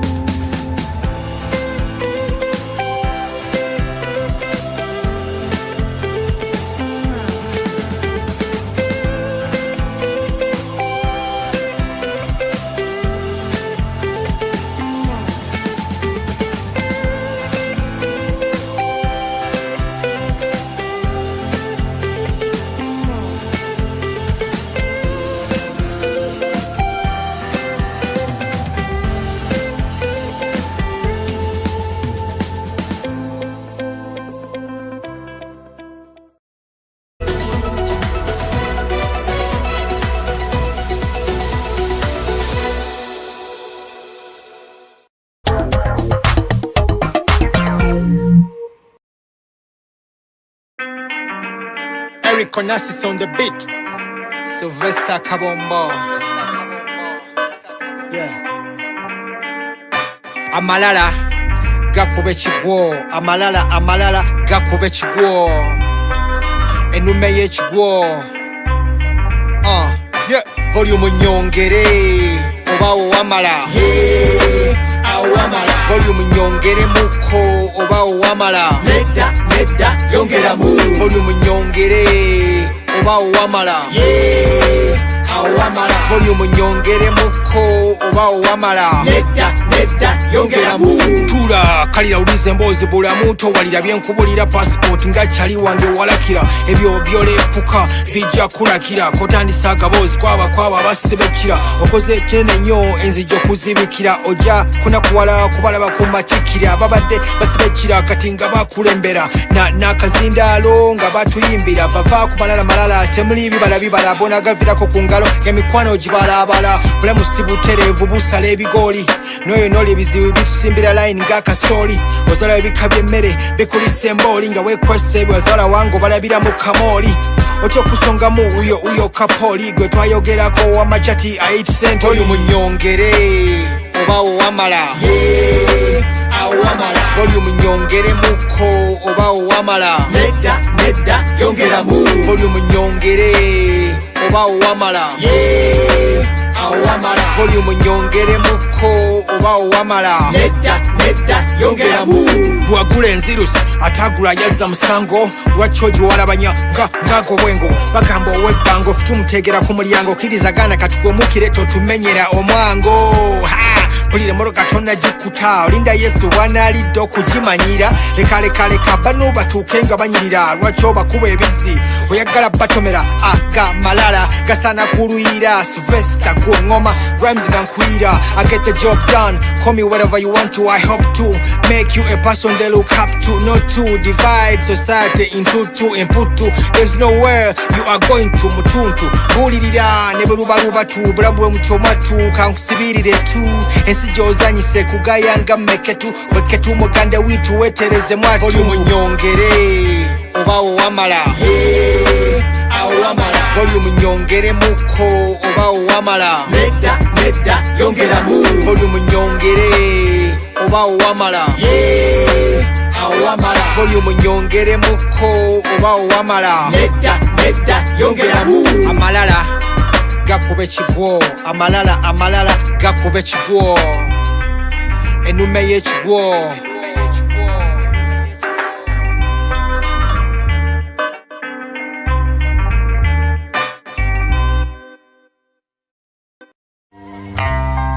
Sylvester and Abrams.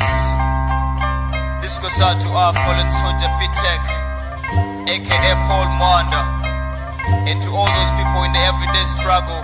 Mulemereko. Tokolanga biganye, lemerako. Abatagaliza basuse, lemerako.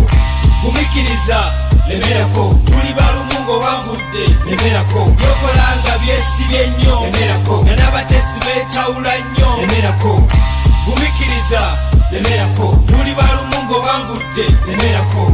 Mu buli kintu wabeera wakufiriza abamusanyu kyokola abo bakiyimiriza era atambula akwogerako nti takukkiriza oyo mugereko mpola yagala kuzikiriza wezimba buli kyogulirewo kimunyiza kasita otegedde bambi tomala budde anyiga ng'okulaakulana mwesaleko gwe tolekera okulana maanyi era omuyiteko kola bibyo teekayo omwoyo balinyuma ebyafaayo ovudde wala nnyo kati olinnye amadaala era ofuna sente ezikuyisa mu lunaku olya onyirira tokaaba nnaku sikugwe weka abogeddwako bangi kati tolekerera ssaala kubanga kyekijinji boogere nga bamala budde oliba ofunye siringi byokolanga biganye lemerako abataagaliza basuse lemerako gumikiriza lemerako tuli balumungo wangudde lemerako byokolanga byesibye nnyo lemerako n'abatesi beetawula nnyo lemerako gumikiriza lemerako tuli balumungo wangudde lemerako yo nkoye abataagaliza bannaabwe essanyu lyabwe kulemesa nze naabwe kaliraba goyita mukwano gobwe musaba kapiira bakuba endobootero ove mu kisaabwe ensi bwetyo era sagala bokana yenna oba okibuusabuusa genda obuzeko mulala yenna tulina okwegendereza abatuwabula kuba abamu ku bo bafa kimu kutulemeza naye era bwe basembera gwe lwanyisa embeera ojja kumalako nga Nelson Mandela abantu bangi baagala okujja ku byokola bakwogerera ebigambo naye bwe tobifaako gwe lemerako ekiganye namugezeeko ojja kuba muwanguzi abalemesa baveeko natandika mpola akakiraba gyendi kugumikiriza n'amaanyi sibinywera mmindi byokolanga biganye lemerako abataagaliza basuse lemerako gumikiriza lemerako tuli balumungo wangudde lemerako byokolanga byesibye nnyo lemerako n'abatesi beetawula nnyo lemerako gumikiriza lemerako tuli balumungo wangudde lemerako ensi eno opangirira ofuna obusente bwo osobole okwezimba olyeko obulungi so ku mabbali nga waliwo abakulaba obubi b'osuubira nti bali kusanyukidde olw'enkulaakulana yo naye nze nkuzaamu essuubi kimanya ebintu si byangu naye olina ensonga lwaki wasalawo okola ekyo ky'okola n'olwekyo si kirungi obiveeko nedda saagala obiveeko omweyogereze takusuuza akayanziko kwe fuba nnyo okulaba ng'obeesalako bwe batyo bakutogera abalina kye beekoleddewo yo togwamu ssuubi seruganda ne bw'olaba nga kiri bubi sigwasingayo okuba obubi okubonaabonako kimanye si y'enkomerero kola n'amaanyi ebyokaaba obikomye basasida abakaaba mu kifo ky'okulemerako omuddawo ne mwekubagiza nga twalaba buuza senkaaba amazima tewali kyekola kyokka bintu byakutoba mu nseno ejjudde ab'ennugu naye katonda bw'akuwa omukisa mwena njagala mukimanye teri asobola guzibikira ne bw'akolima bagamba ekikolimo ky'enkoko tekiyita kamunye bajja kulaba ng'owangudde nabo beewunye byokola nga biganye lemerako abataagaliza basusse lemerako gumikiriza lemerako tuli balumu ng'owangudde lemerako byokola nga byesibye nnyo lemerako nga n'abatesi beetawula nnyo lemerako gumikiriza lemerako tuli balumu ng'owangudde lemerako byokola nga biganye lemerako abataagaliza basusse lemerako gumikiriza lemerako tuli balumu ng'owangudde lemerako byokola nga byesibye nnyo lemerako nga n'abatesi beetawula nnyo lemerako gumikiriza lemerako tuli balumu ng'owangudde lemerako. Yo, in whatever you do in life, you should never give up. One day you'll succeed, cause nothing comes easy in life. Sylvester and Abrams, we are never gonna stop.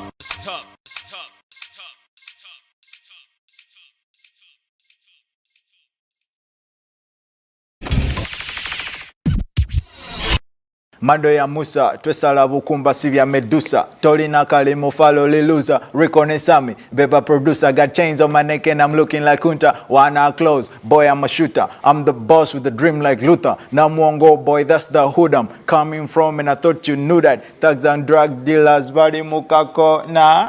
Why do I rap? I rap because I want to talk about stuff that other people don't talk about. I want to inspire people. I want to be the voice to the voiceless. I don't smoke. I don't do drugs, no. Wafuka so mean. In fact, Osinga I mean. Chirabikoli half man, half machine. Mununzira bakubuli street. Buli chimwe chicho cha gunpoint. My nigga, tell us the point.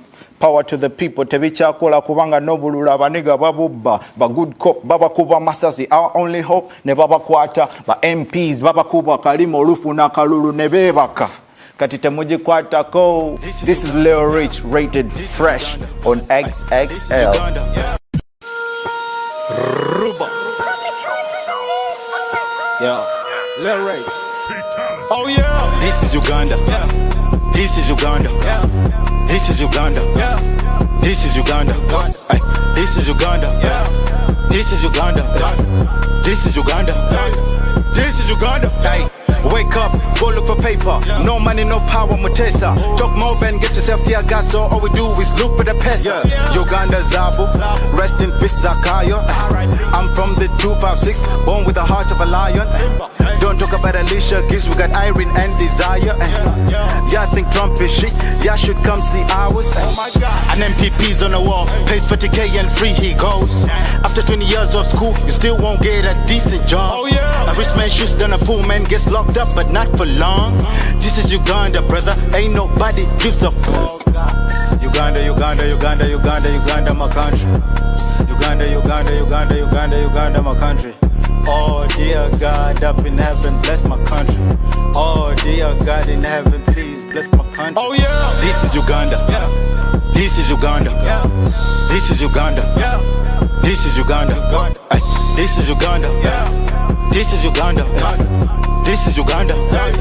This is Uganda. Hey. I fell in love with the Rolex. I ain't talking about watches. You don't need a big bando. Only few coins get a mando. Yeah, ba Kampala.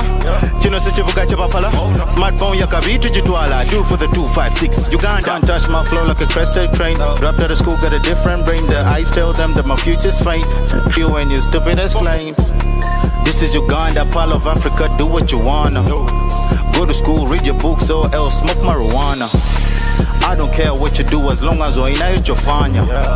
This is Uganda, this is Uganda, light up your fire. This is Uganda. This is Uganda. This is Uganda. This is Uganda. This is Uganda. This is Uganda. This is Uganda. This is Uganda.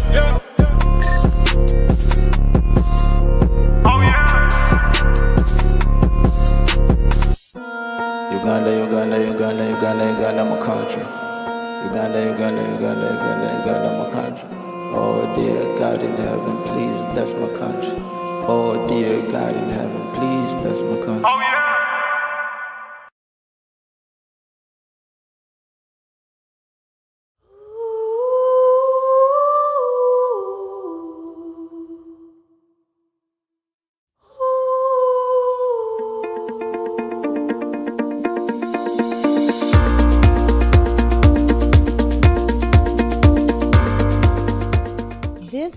Africa is Talking Summit 2024 has actually been of great impact to African development, because this is a tech summit where young developers in our developer ecosystem have had a chance to interact and learn from the industry experts who actually understand where the development in technology, especially in Africa, is headed. So it's presented them an opportunity to now go back and build solutions that they've actually identified the gaps during this summit in technology. These solutions will be brought to the marketplace and they'll be able to now solve a lot of these problems that we experience in Africa. This summit has really been amazing, just looking at how it has brought people from different organizations, different backgrounds, just coming together to create new ideas, build new technology for Africa. That alone shows that we are working towards the best, and I am looking forward to what is to come. For me, it's about answering the needs of Africa. And as Africa is Talking, we are trying to support the innovations that will answer this problem. So we are at the point where we are positioning ourselves to help developers to be able to innovate to solve those problems. So this summit has brought together experts from different fields, different countries, and different expertise. So it's been a very engaging session where we have experts, we have people who are learning, a lot of networking, a lot of exchanges, and yeah, it's been amazing. So I believe the Summit 2025 is a place to start and encourage the young people, the people at the lowest stage, to grow and build for Africa. I know definitely it may not be in Uganda, but it will bring together a bigger group of developers and industry experts and even business leaders and entrepreneurs. I think the tech industry is going to grow huge. I think in the next 5-10 years, we are going to have amazing stuff. We are going to have things that we have not seen before. And I'm really excited because I am seeing what the young minds are coming up with. So just based on how this 2024 summit has been, I can't wait. I know it will be bigger, it will be better, and it can only get better from here. And we are looking forward to even bringing in more experts, more developers, more partners, more customers in the next session. So you should plan to be there. Basically, innovating for Africa means that we are coming up with new ideas to make Africa better in the future. As Africa's Talking, we are looking at innovating around just answering to the needs of the people of Africa and ensuring that Africa is growing to where it needs to be.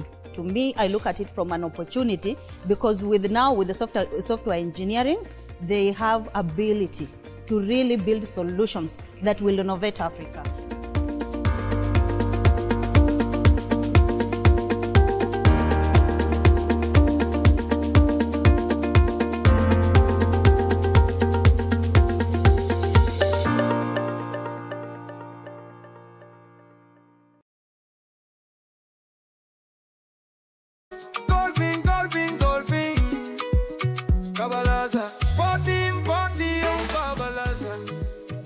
Allow me to recognize the presence of the Attorney General and past President of the Uganda Golf Union and Trustee of the Union, Honorable Chuanuka. Thank you very much for the guidance always. The Executive of Uganda Golf Union present, ladies and gentlemen, good evening. It's indeed a pleasure to be speaking to the fraternity of golfers. I must thank the Kawalaza fraternity for allowing to make the event, the qualifying event for the amateurs in terms of ranking. For us as a union, that means growth in the sport and nurturing and identifying talent as well. Uganda Golf Union is here to serve you. I thank you very much. Golfing, golfing, golfing.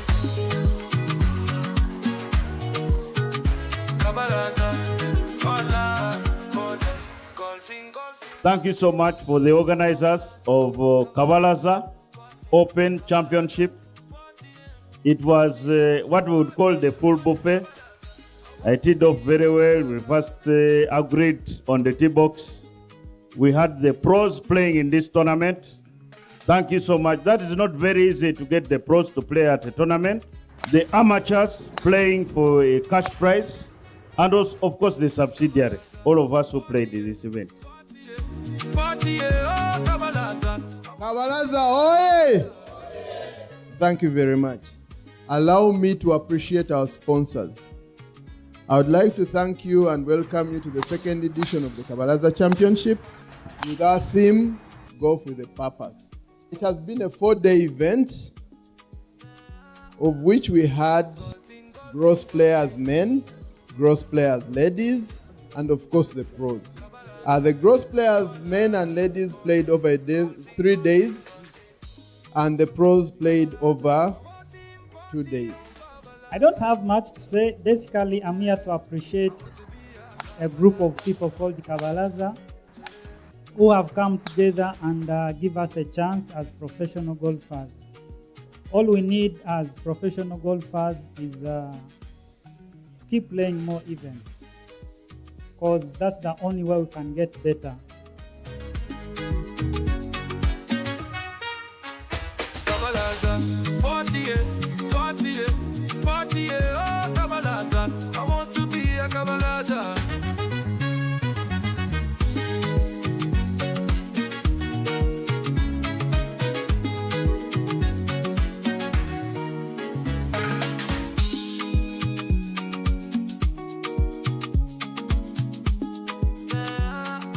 Ladies and gentlemen, those of you who played, the hackers who are out there, Kabalaza and Mr. Chairman and your team, thank you very much.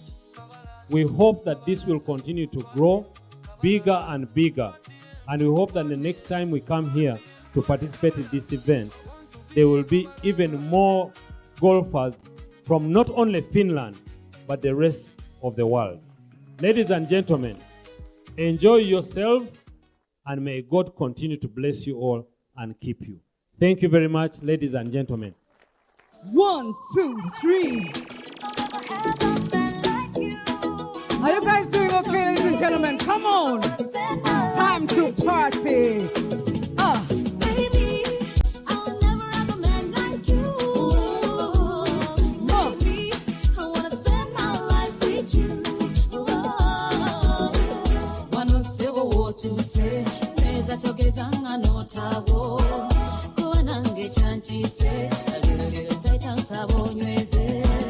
Kati mukono kusaba kwate kona wano lawangoze ninganga talina mikono funa yokukadde neweka wakatono nyo wakati till very end.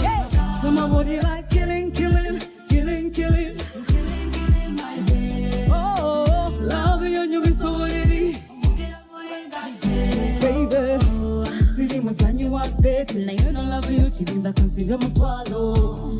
Siteki yobulungi kuri katali akapapola tuli mukwano. Simanyi nje kwa omulungi neyebera nsobikale wekulaga chiba chini mafuta mukatala neza sabula baby baby what I'm not a gold digger jakala mukwano sebi no webya chiniga baby jakala mukwano my lady, I'm not a gold digger, baby. I'll give you more, I will give you all, baby. I'll give you more, I'll give you my soul, I'll give you my goodies.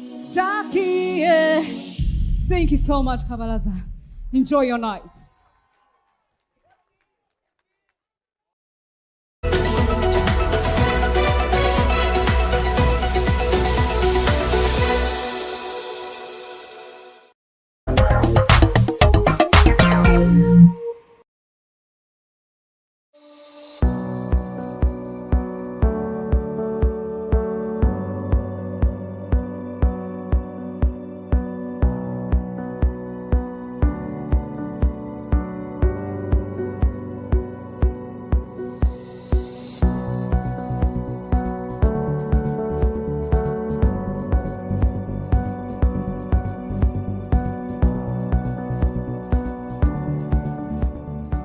My name is Martin Anthony Nsubuga. I'm the CEO of Uganda Retirement Benefits Regulatory Authority.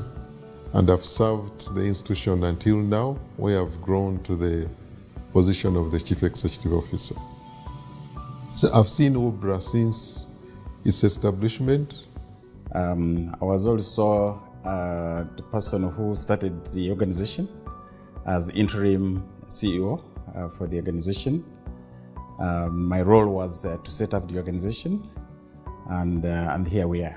It has been a really new experience in my life. As you may have heard, UBRA was non-existent. There was no formal regulatory environment for pensions or retirement benefits. So we are a pioneer. We were appointed to set up the architecture and the environment for regulation of retirement benefits and pensions. So the Ministry of Finance, because I was the technical person really handling all these reforms, they asked me to come and set up this institution, which is the Retirement Benefits Regulatory Authority. So I was requested to start as interim Chief Executive Officer, which I did from the year 2012 to early 2015. It's been a great journey. When we started from scratch. The journey of 10 years of UBRA started with an Act of Parliament of 2011, but actual operation started in 2012, and that's why we are celebrating 10 years today. There was no institutional setup, there were no laws, there was nothing. So we started with the legal framework, putting in place the legal framework that establishes the supervisor or the regulator for the retirement benefits sector. Before then, UBRA came into the market about 10 years ago.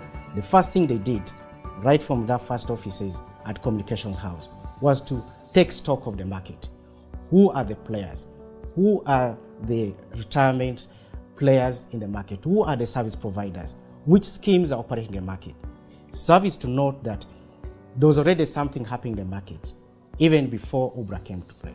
And because of that, there were Ponzi schemes, there were frauds and all those kind of things. There was no trust in the sector. So our primary objective was to build a system that would instill confidence in the general public. I believe the journey has been very successful. We have a footprint now in the community, and that footprint is best exemplified by the growth of the pensions sector. When we were appointed, the pension sector savings were less than 5 trillion. Today they're approaching 20 trillion. A number of proposals were carried to Parliament, and the biggest one was to actually put in place a sector regulator. My role as a Member of Parliament when I came in 2001 was to make legislation. And one of the laws we have made is the UBRA Act, which basically came in to assist how to regulate the retirement pension funds, which were missing in this country. I'm proud that now we have over 19 trillion shillings in the pension fund. That's a very good contributor to national development. And in the future, I'm sure this money we shall not go to borrow. We shall use this money of the pension fund to really develop our country. You'd appreciate that this is not a small contribution for a sector that was not regulated. But overall, it was part of the global reforms that we are seeing in other countries in the pension sector. To me, that's a plus for the authority. And you can imagine in a very short time, in less than 10 years, we have over 19 trillion. It believes that within the next 5 years, we should be over 40 trillion. To me, that is a plus for UBRA and a surety for the people of Uganda who save with these different schemes, knowing that somebody is there making sure that my money that I put in any scheme is safe, is protected. So one of the main objectives was to safeguard the interests of the members. Now, what this means is that the moment members' interests are safeguarded, their rights are protected, it then boils down to growth of the sector. Now, what we've seen in the last 10 years is that the sector, the assets under management have more than tripled. So within a span of 10 years. We're seeing a lot of efficiency in terms of members are able to get their benefits, they're able to access more information about their schemes. More importantly is the professionalism that has been injected in the sector. There has been a deliberate effort to build trust because the foundation is strong, it can be trusted. And again, the investment structures are very solid, so which means they encourage the growth of the market, the growth of the portfolio, and also provide the positive returns that we see to date. The last one that is significant, which I've seen UBRA doing, is promoting transparency. So to a member, that information creates trust within the member because you are saying, there's nothing I'm hiding. This is how we run the scheme in the year. There were 13 meetings, and this member of the board, out of 13, he attended 3. In the saving schemes, there was no trust, there was no confidence, there was a lot of risk. Even the savers could not know how much their contributions were. Okay? In other words, everything was in a disarray without any regulator. I think as well, looking generally at the business environment, you rarely now see complaints of people stating that the funds that they thought they had in their names have disappeared or have been paid to the wrong person. And all this is just because of the supervisory role that UBRA has brought in, which has been pivotal in making us run a world-class pension sector in Uganda. There are 3 parts to any pension system. There's the contributions or collections of pensions, there is the management of the pensions or the investment of these pension savings, and then there's the payment of these pension savings, either through a lump sum or through monthly payments. We have had a shared responsibility with UBRA for the past 10 years in the aspect of management of the savings through investments because many of the fund managers whom we license are also licensed by UBRA. Although UBRA focuses a lot more on the pensions, the retirement savings that they manage. So we have done this role together, we've had this shared role. The synergies we have drawn from this partnership have been very beneficial, and we look forward to continuing to work together with UBRA in the future. We see growth in number of schemes in this market. Today we are talking of 65 schemes. In the past we are talking of 3 schemes that were established by an Act of Parliament. That is the Public Service Pension Scheme, the Parliamentary Pension Scheme, and the NSSF, all of them established by an Act of Parliament. More importantly is to say that the journey that UBRA has walked over the 10 years have been challenging, but also refreshing, in a sense that they came into a virgin market. There was no regulator before them, especially in the pension sector. So what they started with was commendable. Let's do a stock taking. Let's understand the market. Who is doing what in the market? So I think that phase helped UBRA create the visibility, create identity for the first 3-4 years. Over the years, they've also been able to do publicity to kind of show the market, show the public that this is what we do, and especially as you plan for your retirement. At least for the last 10 years, we've not had any corruption, loss of members' funds. We've also not had any poor investments because investments are all known, structured, in particular known asset classes that provide a very good return to the member.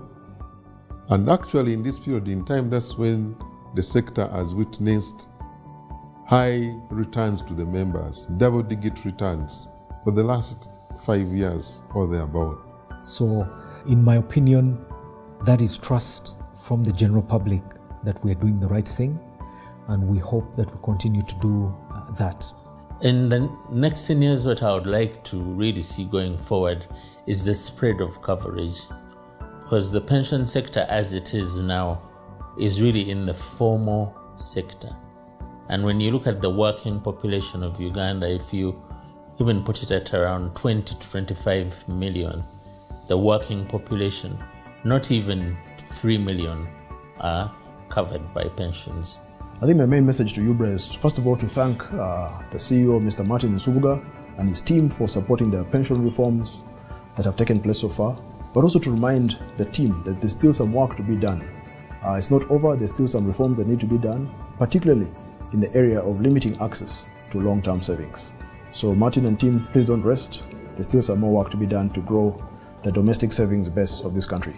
We feel that as a committee, UBRA needs to make itself more visible in Uganda, place itself, let the people of Uganda know what they are doing, let the people of Uganda know why they should save for retirement. If you were to ask me, what should UBRA's next 10 years focus on? I would say that UBRA's next 10 years should be to now build this 20 trillion asset base that has been generated, should actually be able to ensure a comfortable life in retirement for all members who are in the retirement schemes. But UBRA should also then allow and come up with mechanisms to support the players to be able to onboard all the smallholders, all the informal sector to come in and secure their retirement by participating and joining the licensed pension schemes in the market. And so my thinking is that we need to support the institution, particularly Parliament of the Republic of Uganda needs to support resource mobilization for allocation to the authority so that the authority can continue with the widening the coverage. People now, instead of keeping money in boxes, will keep here, and it is in the financial sector, and it's easy to tap in. And the cost of money will go down, but our investment in the country will go high. And I can tell you, if we make very good regulations, we will have the support of Parliament. I believe that the next 10 years are quite pivotal. We've gone through the best building of the industry, and right now we are at the point where we have to be tasked with generating value for our clients and exhibiting relevance over the next 10 years. I'm very, very confident. In fact, I'm really proud of the work that has been done for the last 10 years, and my imagination runs wild. What is possible for the next 10 years? And the other key achievement that or work in progress that UBRA is trying to do, which I again encourage different stakeholders in this sector, particularly Parliament, to support UBRA, is the coming up with a national micro pension scheme. Uganda is, our economy is largely informal, and even within the cities, we have so many people who are operating informally, and yet they earn income, either daily, either weekly or monthly. They earn income in one way or the other. But if not well guided, and I think this particular scheme, the micro pension scheme, would again help reorganize our people in the formal sector to put something aside.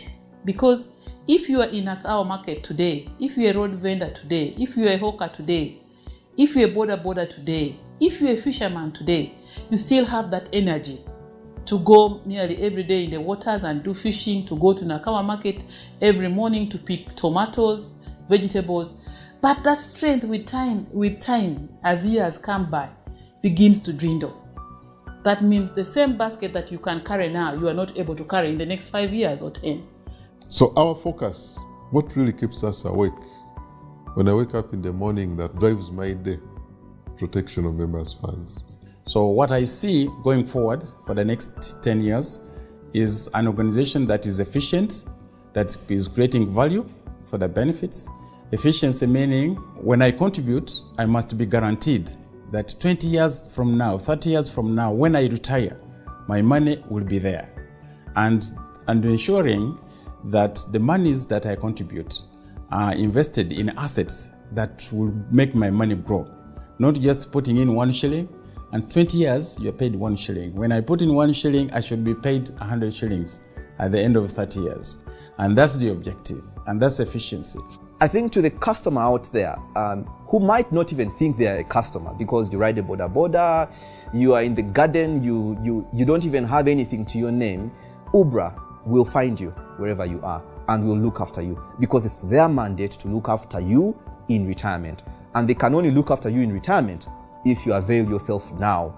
And all they want to do for you is to make sure that when you hang up your boots, when I hang up this jacket in retirement, UBRA wants me to live a fulfilled life, a life bereft of poverty, a life of joy and happiness.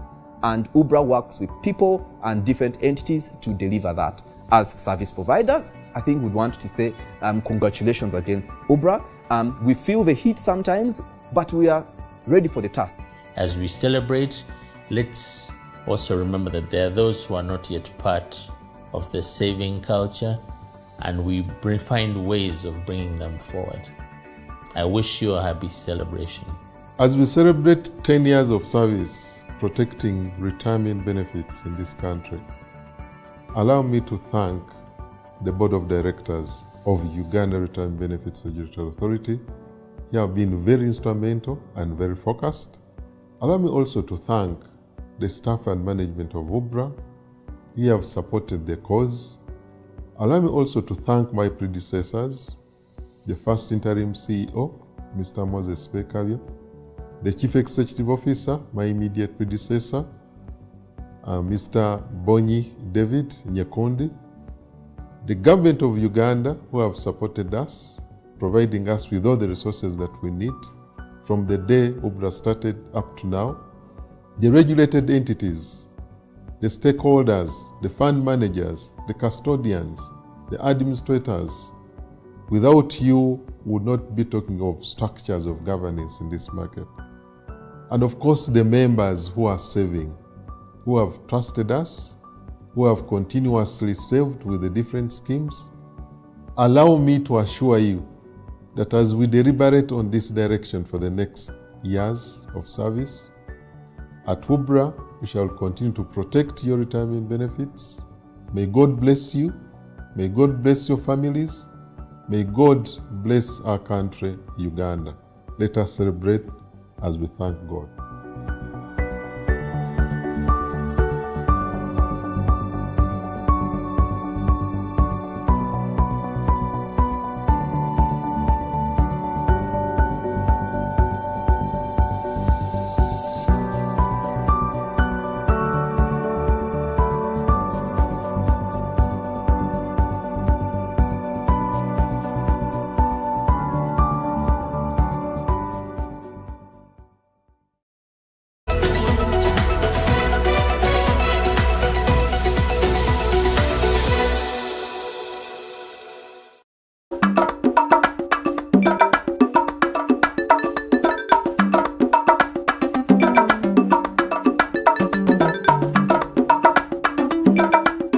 I am Flavia Luanga. I'm the Human Resources Director for Airtel Uganda. Just been through the roundtable discussion on, what is the importance of doing more than one international languages. And we are doing this at Alliance Française. Personally, I believe it's important to know more than one international language. Obviously, most of us speak English, so because it's really known worldwide, pretty much most people will be, English speaking. And personally, I choose, French. Because it's equally, largely spoken on the African continent, and so we have the, the Anglophone countries, then we also have the Francophone countries. And working at Airtel Uganda, we do have, countries that we operate in Africa, over 13 countries in Africa, and you could say almost 50% of those countries are Francophone countries. So I see there's a lot of value in learning more than one language. And like I said, I will speak more from my point of view, which is to learn the French language. And, at a point, we go to a situation where, the different countries would always reach out to each other to get talent for specific roles in their countries. Because, there are many reasons, but one of them being that, the roles are scarce in the specific country. So many people reached out to us from other Francophone speaking countries and other countries which are Anglophone, but Francophone especially, I felt hurt because I believe we have very good talent at Airtel Uganda, and we do have good talent in Uganda. So with the opportunity of knowing the French language and the fact that you're already a professional, it adds so much more to your life. So, because you will find that if you have so many people who have the capability, how does the employer choose you from the next person? I think French language is a key differentiator. And like again, I said, I'm speaking about Airtel per se, because this is the opportunity I saw. And once I saw that opportunity and I realized, oops, our professionals do not speak French, then that's when I approached Alliance Française, and for 5 years now, they've come through and we've structured some French classes at the place of work. So we have a stream of people coming through at different levels and trying to learn the language. So at least I want my people to be prepared. I want them to be ready so that, when these kind of opportunities come, that they end up to be the preferred, candidates for the jobs, because they already know English and they know it very well. But then, and they are professionals, they're very good at what they do. Now the only challenge is they can't speak French, and the opportunities are there. And I've sent some of my people to the French-speaking countries, but the ones where I've been able to send them are the ones where, there's at least a balance of both French and English. So I've been able to send people to Seychelles. I even have a finance director in Seychelles today, Ugandan, who didn't know any French, but because they sort of, as a country, they've embraced both languages. So it was easy for me for this person to go. They didn't go as a finance director. They went as a financial controller, and today they're a finance director. I've also sent people to Rwanda. And as you probably already know, Rwanda is also now really picking up on the English. So it's important to have at least two national or multinational, international languages. So that's the opportunity I see. My name is Bujingo Don Patrick. I work with Aloysia Organic Natural Health Products as the Managing Director. And I also work with Makerere University Business School as a lecturer of marketing and the French language. I think firstly, this roundtable on French and employability for me is an opportunity to give a testimony. I'm a product of the benefit of having studied the French language. So I believe this roundtable discussion gives us room to look at the past, where we are, and the future. So it's a very, very strategic discussion. I did get the passion to study the French language. Firstly, I was exposed to this language rather young, not with much interest for myself, but rather the motivations of my teachers, French bread, things like this after class. But then as I went into the higher levels, I started to see the value of this language, the beauty of the language. So for me, the passion was mainly to see that we could fit into this global village. French is a beautiful language, and knowing the language itself exposes us and the opportunities of the world out there. Raymond Muhechi is my name. I'm a lawyer and a French student at Alliance Française de Kampala.